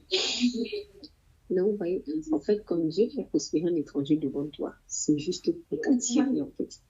Que tu te dises, ah, mais en fait, si cet étranger prospère, ça, alors qu'il est étranger, donc ça ne doit pas être facile pour lui et tout ça. C'est que son Dieu est vivant. Bah, moi aussi, je crois en ce Dieu-là. Moi aussi, je crois en ce Dieu-là. Donc, voilà, pour ma part, vraiment, l'une des grosses portes qui avait été ouverte, en fait, qui était ouverte dans le cœur de Pharaon, c'est le mépris de l'étranger. Le mépris de l'étranger. Donc, ne faisons pas cela. Et ne vous dites pas que, comme peut-être quelqu'un peut se dire, en tout cas, moi, ça ne me concerne pas parce que de toute façon, c'est moi qui suis victime, c'est moi qui suis étranger. Et peut-être que dans ton cœur, tu as aussi une sorte de mépris d'autres étrangers. Ça, c'est des choses que on voit, en fait. Peut-être que toi, tu es méprisé en tant qu'étranger dans un pays, mais est-ce que toi-même, dans ton cœur, tu n'as pas par hasard du mépris, en fait, vis-à-vis d'autres étrangers? Merci. En tout cas, tout mépris de l'étranger, c'est mauvais. C'est très, très, très, très mauvais. Et on doit vraiment sortir de là parce que je me rends compte que c'est un péché qu'on minimise. C'est un péché qu'on minimise. Je pense que Satan, bien sûr, travaille beaucoup dessus. C'est un péché qu'on minimise. On est aveuglé par rapport à sa dangerosité. Et pourtant, c'est au travers de ce péché-là que les ténèbres contrôlent des pays. Voilà. Donc, ça, c'est la première chose. La deuxième chose pour laquelle Pharaon s'est attiré du jugement, en dehors du mépris des étrangers, donc j'ai fait la transition avec les sages-femmes et on va y aller.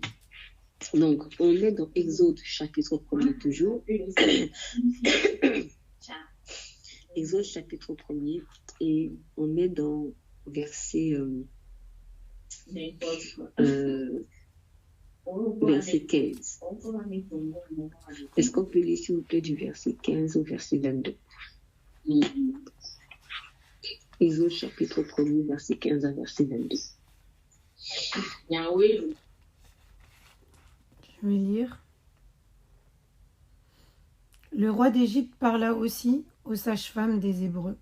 L'une s'appelait Sifra et l'autre Pua.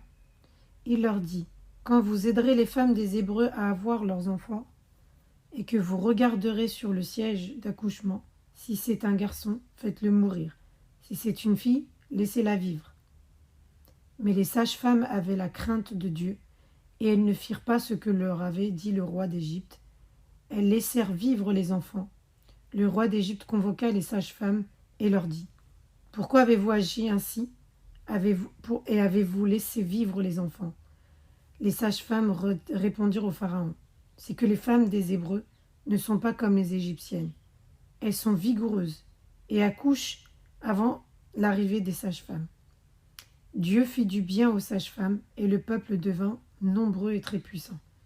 Parce que les sages-femmes avaient eu la crainte de Dieu, Dieu fit prospérer leur famille. Alors le Pharaon ordonna à tout son peuple, « Vous jetterez dans le fleuve tout garçon qui naîtra, et vous laisserez vivre toutes les filles. » Amen. Amen. Merci. Okay. Donc, la deuxième porte ouverte, en fait, c'était le bébé sacrifié. Le bébé sacrifié.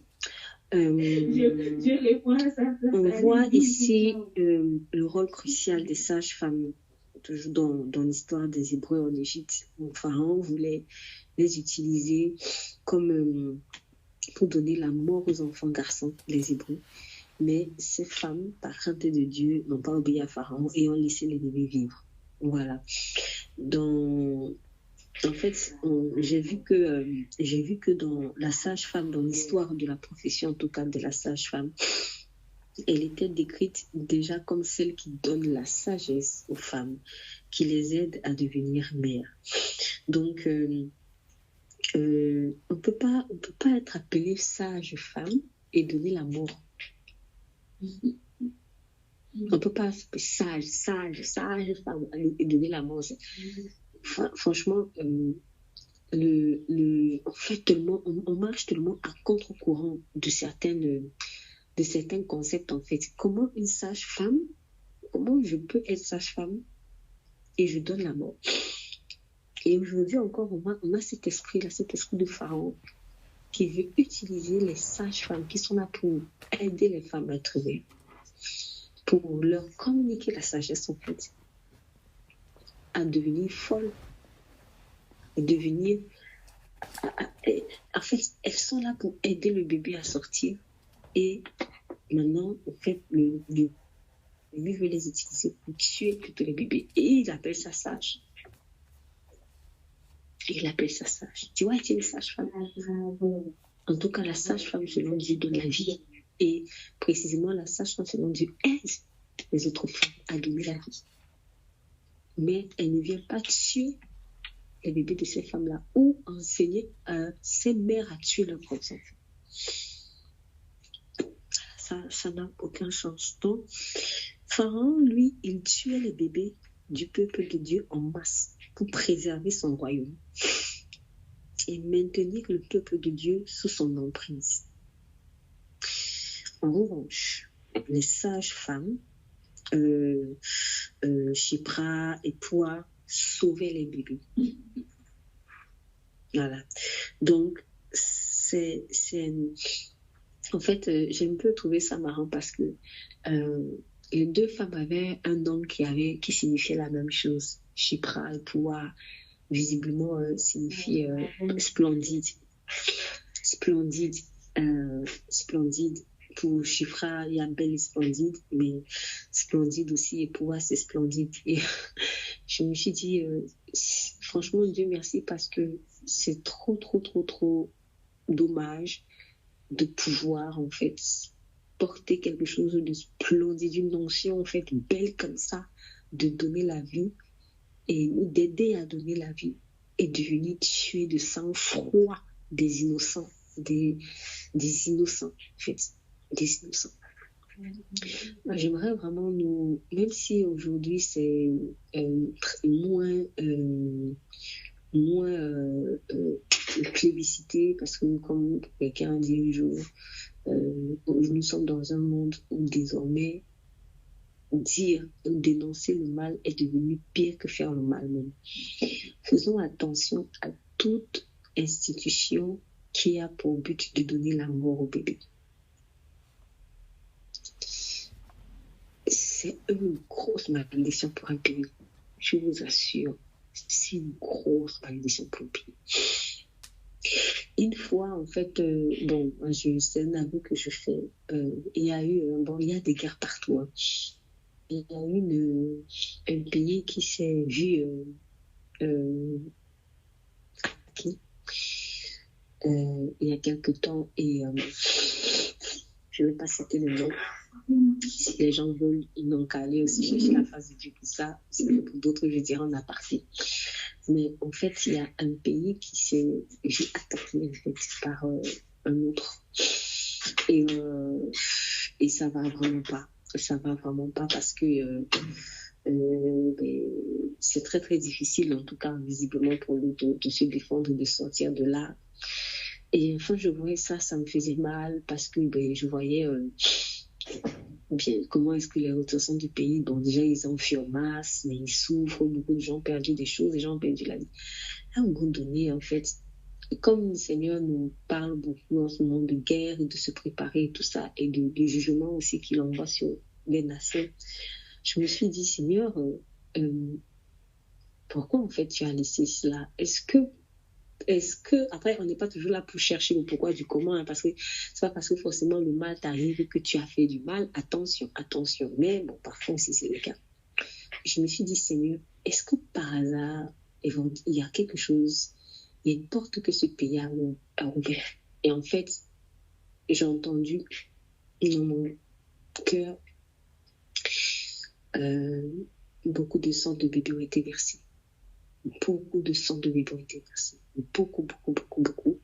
Et que c'est l'un des pays, en fait, il a trop. Ça a été exagéré.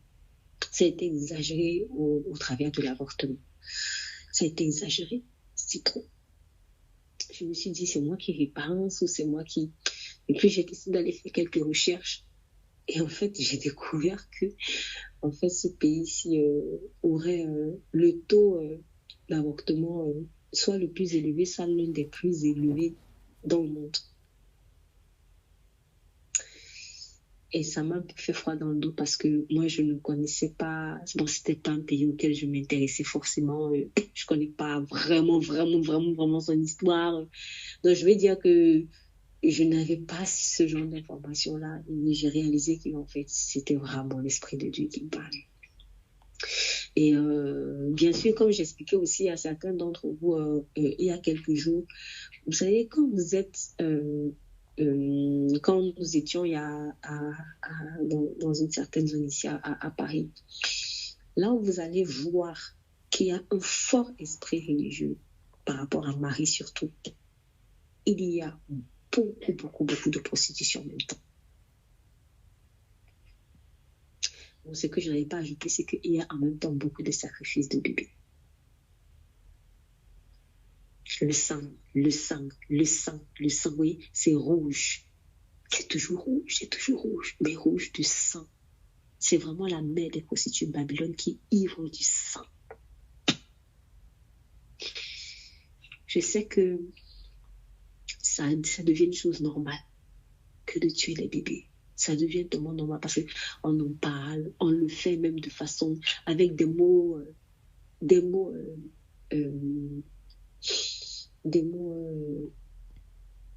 comment on dit ça? Stylisés. Stylisés. Voilà, avortement par voie médicamenteuse. On parle de médicaments. Le médicament, à la base, il est censé guérir, en fait. Il est censé guérir, il est censé apporter la santé. Mais comment, en fait, vous pouvez appeler ça médicamenteuse? Il faut qu'on trouve un autre nom. Mais il faut vraiment arrêter de tordre, de rendre... d'appeler mal ce qui est bien et bien ce qui est mal. J'insiste sur ce message parce que récemment, j'ai fait un songe dans lequel j'ai vu une personne que je connais et qui essayait de me faire du mal.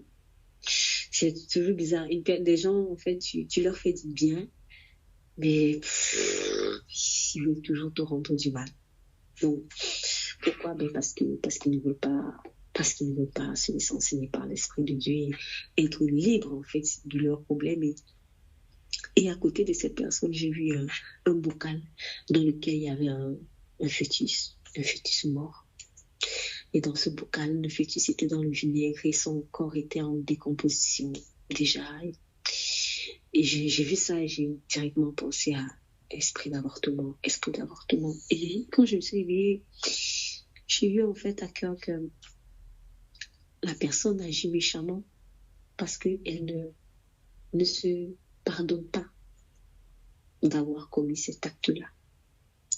Elle ne se pardonne pas. Et pourtant, Dieu veut le pardonner. Dieu l'a même déjà pardonné. Mais elle veut acheter le pardon de Dieu. Elle ne se pardonne pas. Et du coup, ça a commencé à nourrir en elle une sorte de haine vis-à-vis de la maternité. C'est-à-dire quand elle entend parler peut-être même de menstruation, de telle personne est enceinte ou accoucher. Bref, c'est des choses qui tournent autour de ça. Ça la met en rage parce que elle ne se pardonne pas. Elle se dit que peut-être si elle n'enfante pas, parce qu'elle a déjà enfanté une fois, mais elle aurait aimé avoir plus. Et si c'est pas le cas, peut-être c'est parce que peut-être que Dieu l'a punie. En fait, là, elle n'est pas libre. Et vous savez, c'est le piège avec la légalisation des tueries de bébés.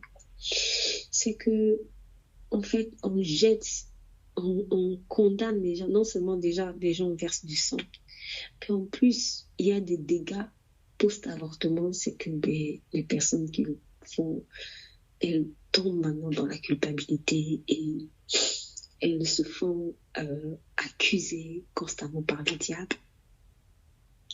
Et en plus, comme Satan est ce qu'il est, il leur fait croire que ceux qui les accusent, ce sont d'autres personnes, alors que les gens, en fait, ils n'ont aucun problème. Les gens, non, ils n'ont aucun problème, en fait. On ne te juge même pas, et il va se dire, tu vois, il est en train de te juger parce que tu as voté. Bon, en fait, tu deviens parano. Tu deviens parano. Le salaire du péché, c'est la mort. Et la mort, elle a la particularité de condamner. Elle a la particularité de condamner. Tu ne peux pas verser du sang innocent et être en paix. Le seul moyen d'être en paix, c'est la réconciliation avec Dieu par le sang de Jésus qui a coulé. Jésus a versé son sang à cause du sang du ou des bébés qui sont morts, que telle personne a versé. Il faut seulement accepter ce pardon-là. C'est vrai, c'est grave. Et il ne faut pas négliger, minimiser en fait cela, parce que ça attire vraiment beaucoup de mauvaises choses. Mais il faut absolument courir au trône de Dieu pour lui demander miséricorde. Avouer ses transgressions, parce que c'était cette parole en fait qui m'est venue, parce que quand j'ai fait le songe, le Seigneur m'a donné cette parole. Celui qui n'avoue pas ses transgressions, en fait, il n'obtiendra pas miséricorde. Mais celui qui les délaisse, qui les avoue et les délaisse, il obtient miséricorde. Donc j'ai compris qu'en fait, ce que Dieu attend de cette personne, c'est qu'elle avoue ce qu'elle a fait. Et qu'elle le délaisse, qu'elle reconnaisse que franchement, j'ai mal agi, Seigneur. Je te demande pardon et je reçois ton pardon. Il ne s'agit pas ici de dire tout le temps, oui, j'ai mal agi. Tu dis ça éternellement et tu te flagelles.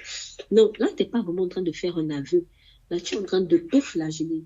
Un aveu, selon Dieu, c'est un aveu qui te libère. C'est un aveu où tu acceptes la grâce de Dieu. Mais ce n'est pas un aveu. Lundi, tu fais l'aveu. Mardi, tu fais l'aveu. Jusqu'à dimanche, tu fais l'aveu. Et 7 jours sur 7, 24 heures sur 24, 65 jours sur 65 jours, tu rappelles le péché là. Ouh, c'est lourd. Ça, c'est l'œuvre du diable.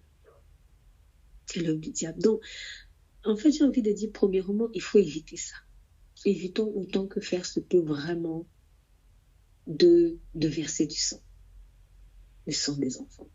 Évitons autant que faire se peut de poser des actes qui vont aussi nous pousser à cela. Donc, voilà pourquoi aussi, quand Dieu nous demande vraiment de nous préserver jusqu'au mariage, ça a son importance. C'est très important. C'est très important, mais il y en a aussi qui avortent même dans le mariage, mais vraiment, il faut savoir peser le pour et le contre. Est-ce que les conséquences ne seront pas pires si je le fais? Et malheureusement, les conséquences sont pires parce que tu ne peux pas verser le sang et être tranquille. Tu ne peux pas, c'est impossible. Satan va s'arranger à te tourmenter, te rappeler ton péché, ainsi de suite. Peu importe les noms que je vais donner à cet acte-là, ça reste que j'ai versé du sang. Et c'est ce que Pharaon faisait. Et il voulait utiliser des sages-femmes pour ça. Et aujourd'hui encore, des pharaons utilisent des sages-femmes et d'autres personnes qui sont censées aider les femmes à être des mères pour plutôt être des personnes qui vont verser le sang de leur propre progéniture. Ça, c'est l'œuvre du diable.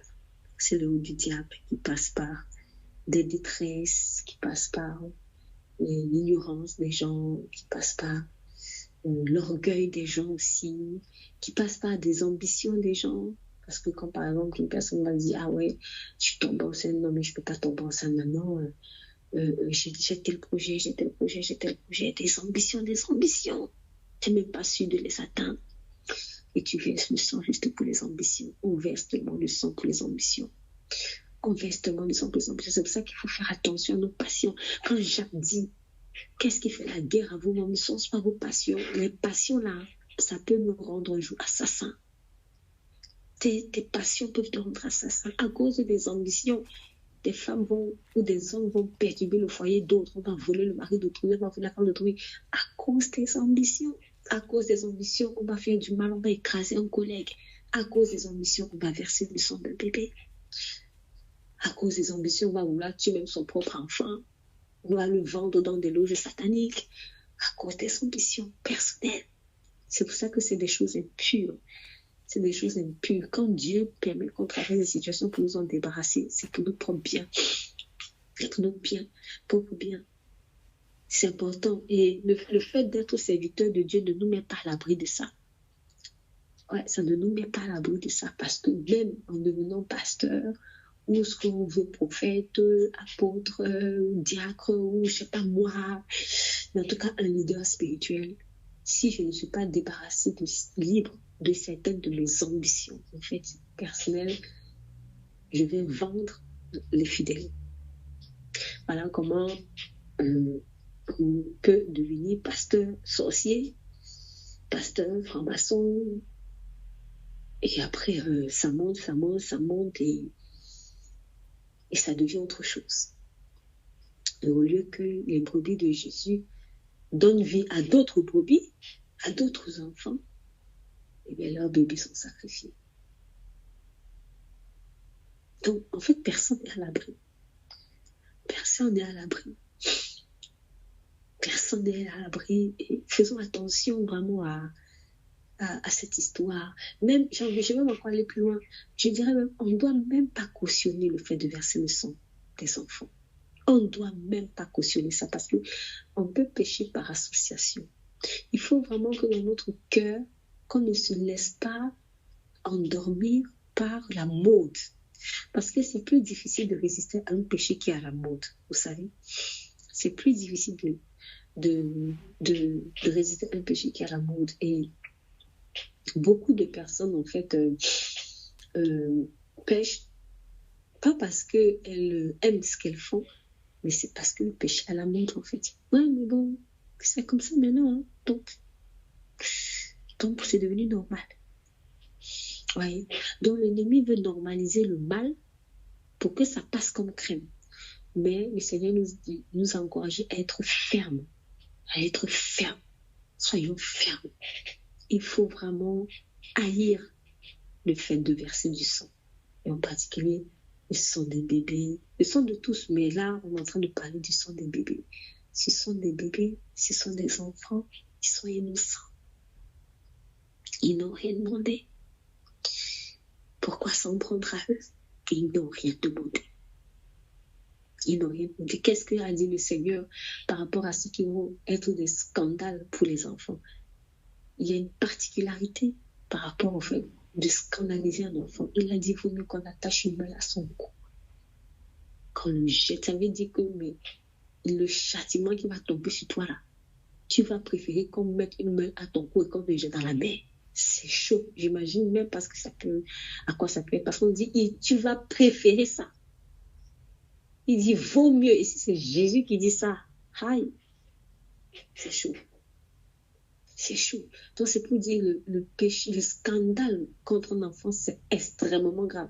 C'est pas parce qu'aujourd'hui, c'est une mode. Il faut craindre. Il faut craindre de faire ça. Déjà, verser le sang innocent, c'est chaud. Mais franchement, le sang d'un bébé, non. Faisons très, très attention. Le diable se paye notre tête. Le diable se paye notre tête. Et maintenant, quand tu en parles, c'est toi qui es mauvais. C'est toi qui es... Vous voyez, c'est toi qui es le diable, en fait. C'est la preuve même qu'on n'est pas dans le même monde. Qu'on n'est pas dans le même monde. Mais vraiment, pour un dirigeant comme Pharaon, eh bien, c'est attiré vraiment une grosse malédiction. Donc, pas étonnant que lui-même, il ait perdu non seulement son propre fils, mais que tous les Égyptiens, en fait, c'était à cause de Pharaon que tous les Égyptiens ont perdu leur fils. En une nuit. Ils s'attendaient à quoi? Ils s'attendaient à quoi? Et ça ne s'est pas arrêté là. Hein. Ça ne s'est pas arrêté là. Parce qu'ils ont perdu tout leur premier-né. Ils ont perdu tout leur premier-né. Mais Pharaon a perdu toute son armée. Un pays sans armée, c'est grave. Un pays sans armée, c'est très, très, très, très grave sur la scène politique. Toute une armée avalée par la mer. Donc, il y a des choses qu'il ne faut vraiment pas faire. Tu verses le sang des enfants, c'est ton propre enfant qui va partir. Les enfants de tout ton peuple qui a cautionné ça. Donc, moi, ça m'a interpellée quand j'ai demandé ce pays, c'est quoi la porte? Il m'a dit le sang de bébé. Et que j'ai vu que c'est là où il y avait soit le taux, je ne sais plus, mais c'était au moins l'un des taux les plus forts. Mais il me semble que le taux même le plus fort. Bon, mes souvenirs sont plus bons. Mais ça m'avait fait froid dans le dos et je me suis dit, et pourtant, ils sont religieux. Oui.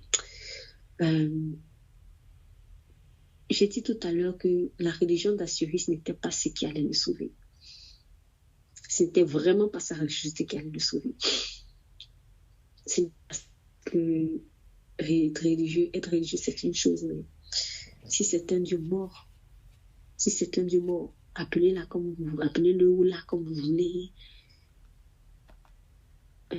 ça sert à rien.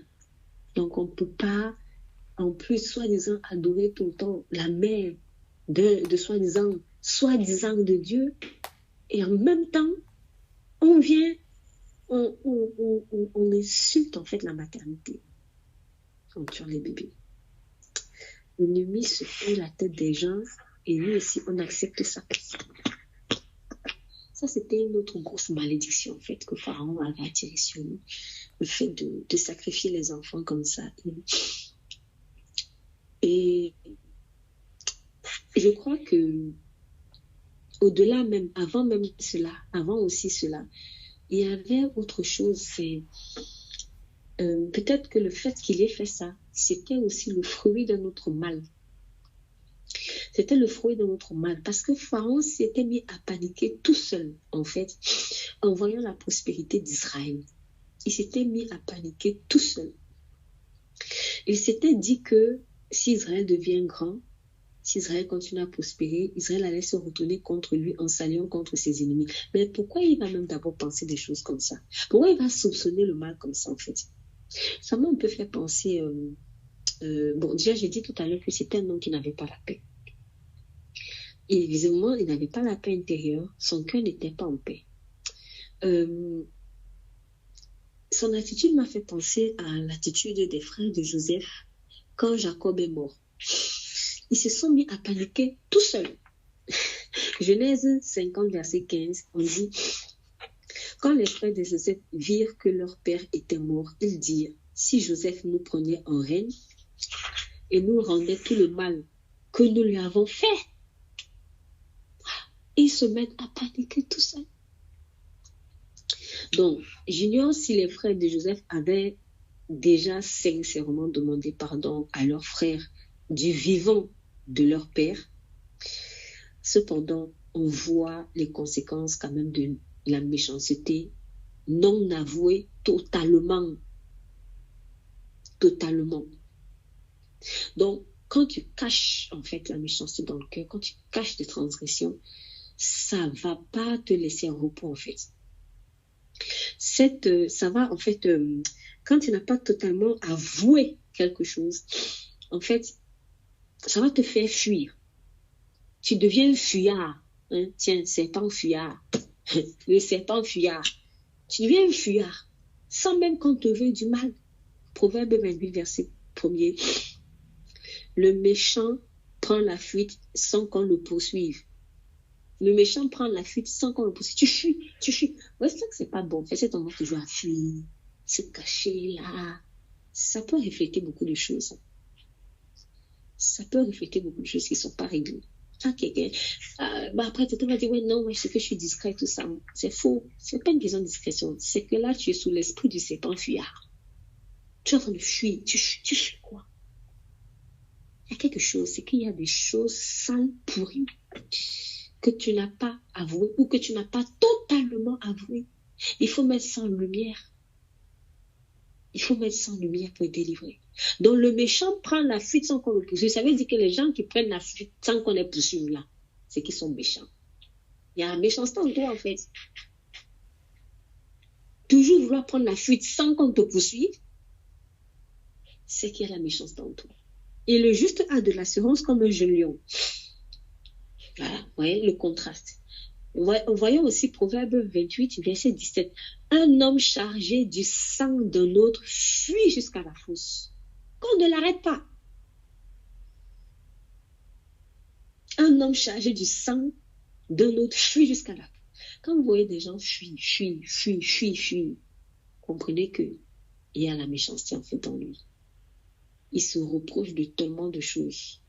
Peut-être qu'il a même versé le sang, comme Proverbe 28 dit. Peut-être qu'il a fait, en tout cas, il a fait quelque chose. Et il se met à paniquer tout seul, mais tout seul, il fuit. Donc, la tendance aussi à paniquer tout seul. En fait, c'est la méchanceté qui est en moi, qui me fait paniquer toujours tout seul. C'est la méchanceté, en fait. Il faut qu'elle soit asséchée.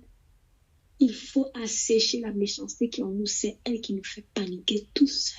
Et nous fait fuir. C'est ça. Donc, le méchant pense souvent que celui à qui il a fait du mal lui rendra l'appareil. Parce que, étant méchant, c'est comme ça que lui-même il aurait agi.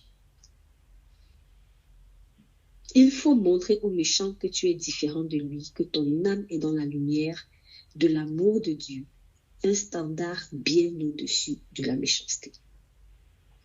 C'est peut-être que ce n'est qu'ainsi que, enfin, le méchant va accepter sortir de sa méchanceté. Voilà, donc c'est pour cela que, en fait, il faut pardonner et montrer au méchant que, bon, en fait, moi, je suis pas comme toi, je te pardonne, en fait. Je te pardonne. Mais en tout cas, on voit l'importance d'avouer ses transgressions, de se repentir devant la personne qu'on a offensée sans se cacher derrière quiconque. Dans les faits, les frères de Joseph s'étaient cachés derrière leur père Jacob pour essayer d'avoir une paix avec Joseph. D'autant plus que lui, il les avait déjà pardonnés. Donc, comment savoir si Joseph t'a pardonné si toi, tu ne lui demandes pas directement pardon? Et si Joseph te dit qu'il t'a pardonné, il faut le croire. Donc, je ne sais pas s'ils avaient demandé pardon à Joseph, sincèrement. Bon, moi, j'imagine que oui, mais je me dis, s'ils l'ont fait, pourquoi ils paniquent encore, en fait? C'est que soit ils n'avaient pas demandé, soit, s'il y a deux options, soit ils n'avaient pas vraiment demandé pardon, ils se sont seulement prosternés comme ça, comme, oh, voilà, on n'a pas du choix, hein. Voilà. Ce qui arrive. Parce que quand Dieu nous demande de pardonner, il ne faut pas qu'on attende que l'autre pardonne. Moi, il y a des personnes, je peux dire qu'avec qui je m'entends bien, voilà, on s'entend bien, mais qui m'ont fait du mal, qui m'ont jamais demandé pardon. Et moi, avant, je disais, si on me demande pas pardon, Seigneur, Le Seigneur me dit, laisse, je vais te montrer comment moi j'agis. Et c'est là où j'ai vu que Dieu, souvent, Dieu est trop bon. Souvent, on blesse Dieu, on blesse Dieu, on blesse Dieu. Parfois, on sait même. Parfois, on ne sait pas, c'est une chose. Mais parfois, on sait et on fait genre.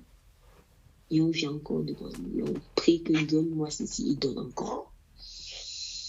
Moi, avant, ça ne passait pas. Ça ne passait pas dans mon cœur. Je me disais, non, c'est pas juste, Seigneur. Et après, Dieu m'a vraiment brisé, a changé ma façon de voir. Non? Je ne demande pas pardon. La personne, elle est là, normale. Mais, ça bloque quelque chose. Tu sens quand même que la personne est en péché d'évoluer dans un aspect de sa vie, en fait. C'est ça qui est triste. Mais Dieu aussi veut, dans certains cas, ça dépend des cas, ça dépend de comment l'esprit te conduit. Mais Dieu aussi veut que tu restes auprès d'elle pour lui manifester l'amour afin qu'un jour, elle puisse dire, enfin, bon, écoute, bon, tu sais, vraiment, vraiment, j'ai gaffé. En fait, qu'elle puisse enfin s'humilier. Parce que peut-être aussi que si tu prends des distances, ça va conforter sa chair. Non, il y a des cas où il faut prendre des distances pour te protéger. Et il y a des cas où, selon comment l'esprit te conduit, reste. Même si on n'a pas demandé pardon. Bénis encore. Bénis encore. Si on attend toujours que les gens viennent nous demander pardon pour pardonner, très souvent on va attendre longtemps. Parce que l'homme, parfois, ne se rend pas compte de ce qu'il fait. Parfois, quand il s'est rendu compte, il est très orgueilleux. Voilà. Donc, c'est une leçon que j'ai apprise. Donc, maintenant, j'arrive à la pratiquer par la gloire de Dieu qui continue de me fortifier. Mais c'est pas évident, en fait, parce que ça peut effrayer. Parce que tu te dis, quand quelqu'un t'a blessé et qu'il ne veut pas reconnaître son tort, en quelque part, t'es en danger aussi parce que tu te dis, il va recommencer. Et souvent, il recommence. Pourquoi? Parce que quand le mal n'est pas avoué, eh bien, la semence de ce mal est là. Donc, même instinctivement, la personne elle va encore blesser. Bon. Mais tant que Dieu te donne la force de supporter, il faut supporter jusqu'à ce que la personne vraiment ouvre les yeux sur sa méchanceté et puis capitule devant le Saint-Esprit. Mais, donc, je ne sais pas si les frères de Joseph avaient vraiment demandé pardon parce que leur attitude est particulière. Pourquoi paniquer si vraiment vous êtes réconcilié avec Joseph? Donc, soit vous n'avez pas vraiment sincèrement demandé pardon, et du coup, le fait d'avoir gardé cette transgression-là dans le cœur vous fait paniquer, puisque le méchant prend la fuite sans qu'on le poursuive. Soit vous avez demandé pardon, mais vous avez ils ont cru que Joseph leur a pardonné seulement à cause de Jacob, et non pas sincèrement ou à cause de Dieu. Donc, le pardon repose sur la crainte de l'homme n'est pas sincère. Mais c'est le pardon qui repose sur la crainte de Dieu qui est vraiment sincère. Voilà. Peut-être que les frères de Joseph se sont dit, bon, de toute façon, Joseph n'aura pas le choix que de lui pardonner. Parce qu'il ne pourra pas nous faire du mal, quand même pas du vivant de notre Père. Ils se sont dit, peut-être que Jacob leur laissait la vie sauve, vous les bénissait, seulement par égard pour Jacob. Il ne faut pas qu'on pardonne sur la base d'un être humain. Pourquoi? Parce que l'être humain s'en ira un jour. Jacob est parti. C'est une béquille. Le pardon doit reposer non pas sur un être humain, mais sur Dieu lui-même. C'est pour ça que Joseph leur dit dans Genèse 50, verset 19, soyez sans crainte, car suis-je à la place de Dieu? Il n'a pas dit, ouais, Jacob, notre père, machin. Non, c'est pas un problème, c'est pas Jacob. Je ne vous ai pas pardonné pour notre père. Et moi, je ne vous ai pas pardonné parce que j'ai la crainte de Dieu, en fait. Et ils ont cru que le pardon de Joseph, sa gentillesse, comme vous voulez, son amour, reposait uniquement sur leur père. Ça aussi, une forme d'idole du père.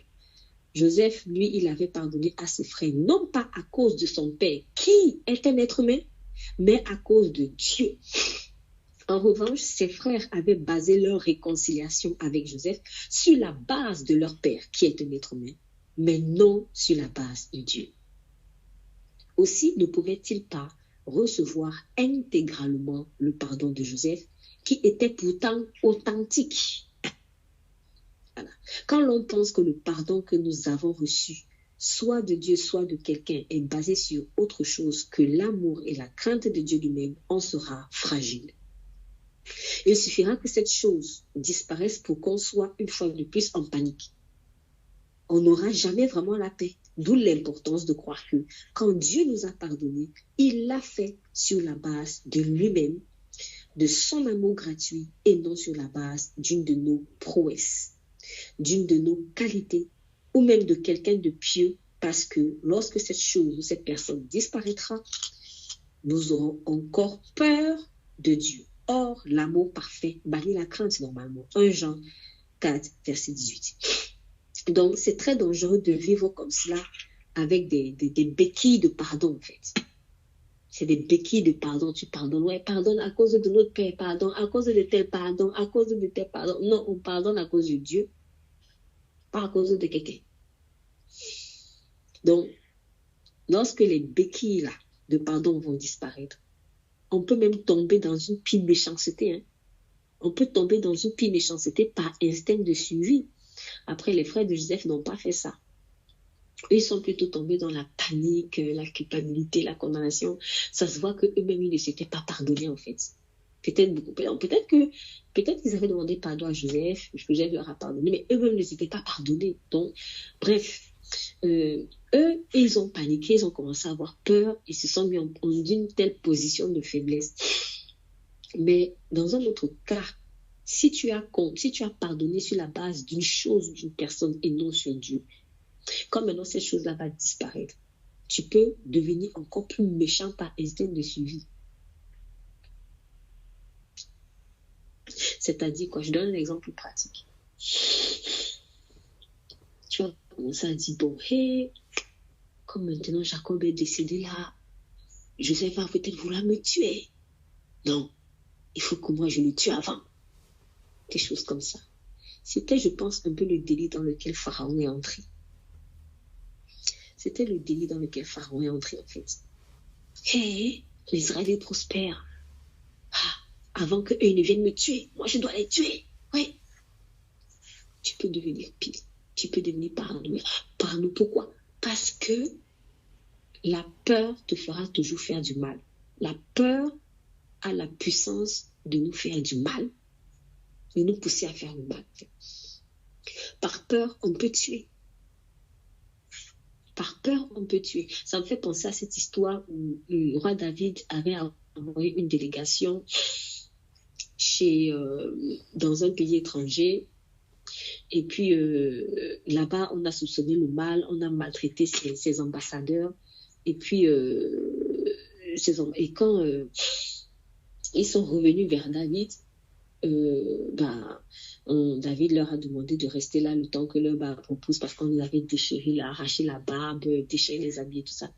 Et quand ce roi étranger-là a vu qu'il a été en abomination à l'égard de David, il a décidé donc d'aller attaquer les Israélites. En gros, il s'est dit, hey, non, j'aime tellement mal agir, il va vouloir venir se venger. Au lieu d'aller demander pardon, il s'est dit, non, moi je vais l'attaquer avant qu'il ne m'attaque. Voyez? Quand tu n'as pas la paix, au lieu de demander sincèrement pardon, d'avouer tes transgressions, et puis voilà, que tu m'unis, et bien toi maintenant tu veux faire le mal. Tu veux faire le mal avant que l'autre il ne te fasse du mal, alors que cet autre-là ne te veut même peut-être pas du mal. Mais si tu t'inventes quelque chose, parce que peut-être que c'est comme ça que toi tu réagis.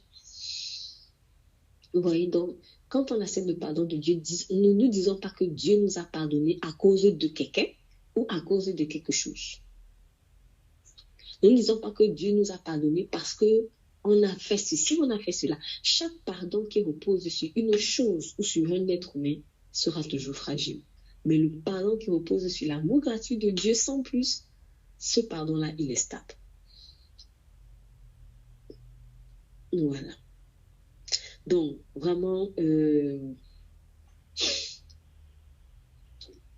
celui qui vit sous le joug de la peur agira selon Satan.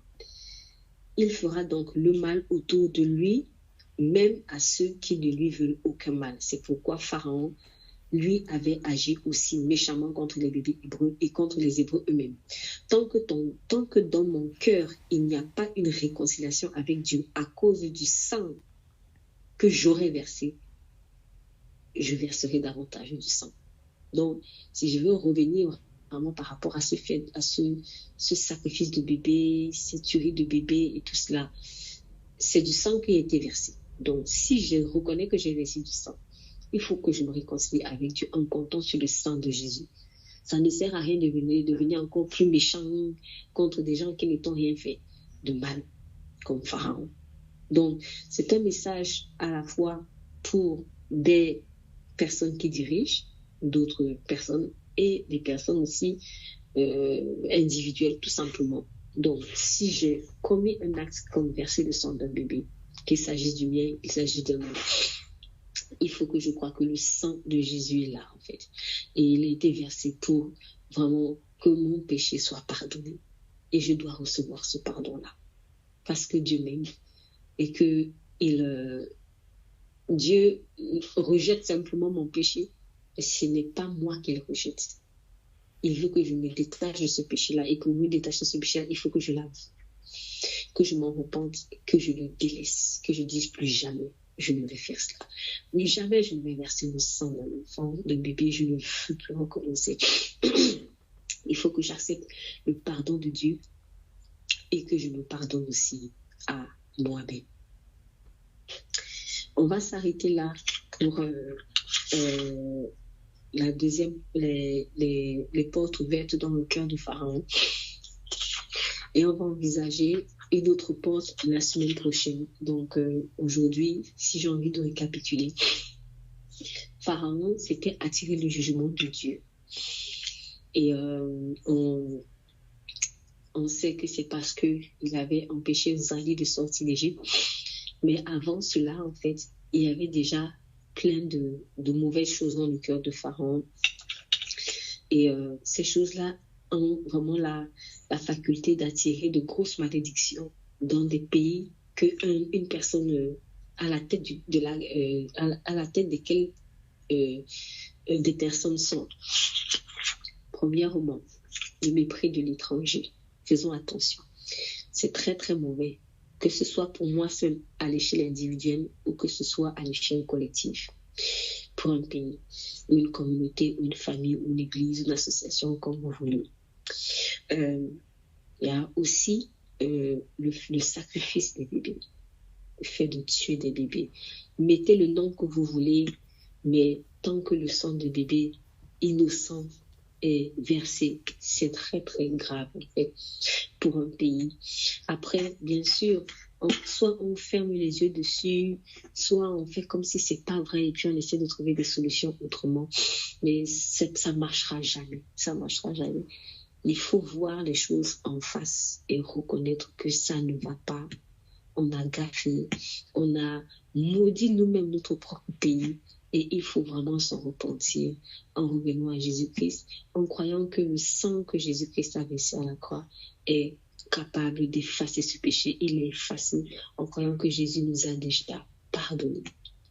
Et c'est aussi l'occasion de dire que quand Dieu dit qu'il nous a pardonné, il ne nous a pas pardonné sur la base d'une prouesse personnelle, il ne nous a pas pardonné sur la base d'une chose ou d'une personne.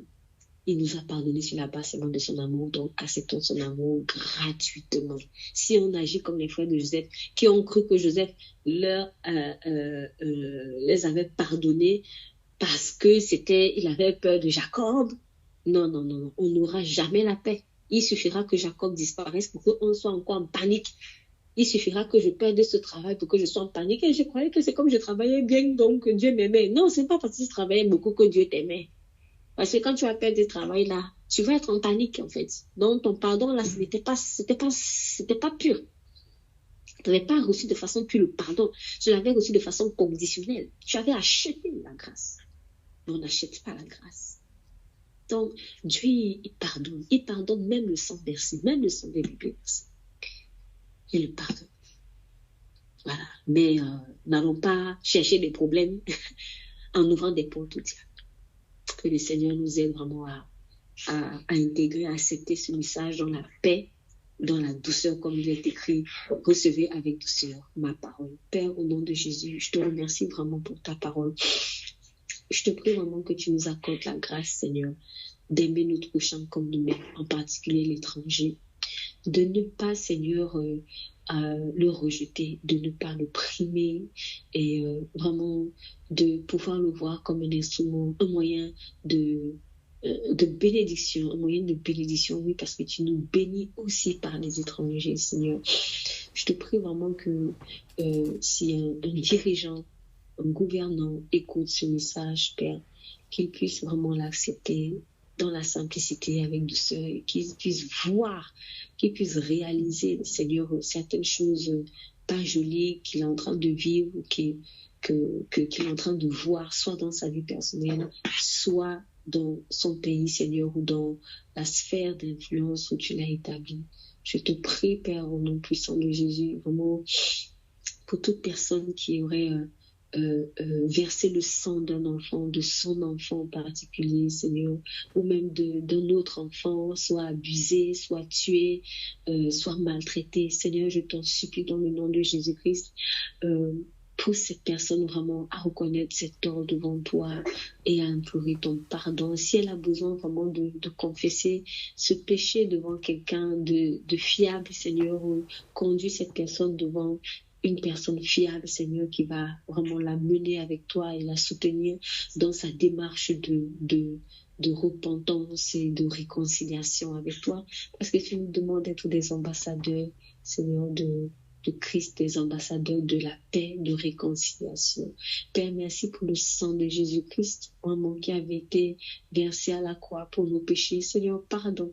Je demande pardon, Seigneur, pour toute personne qui, en écoutant ce message, peut-être résiste encore ou qui a même du mal à te demander pardon. Seigneur, pardon vraiment pour le sang des bébés versé, Éternel.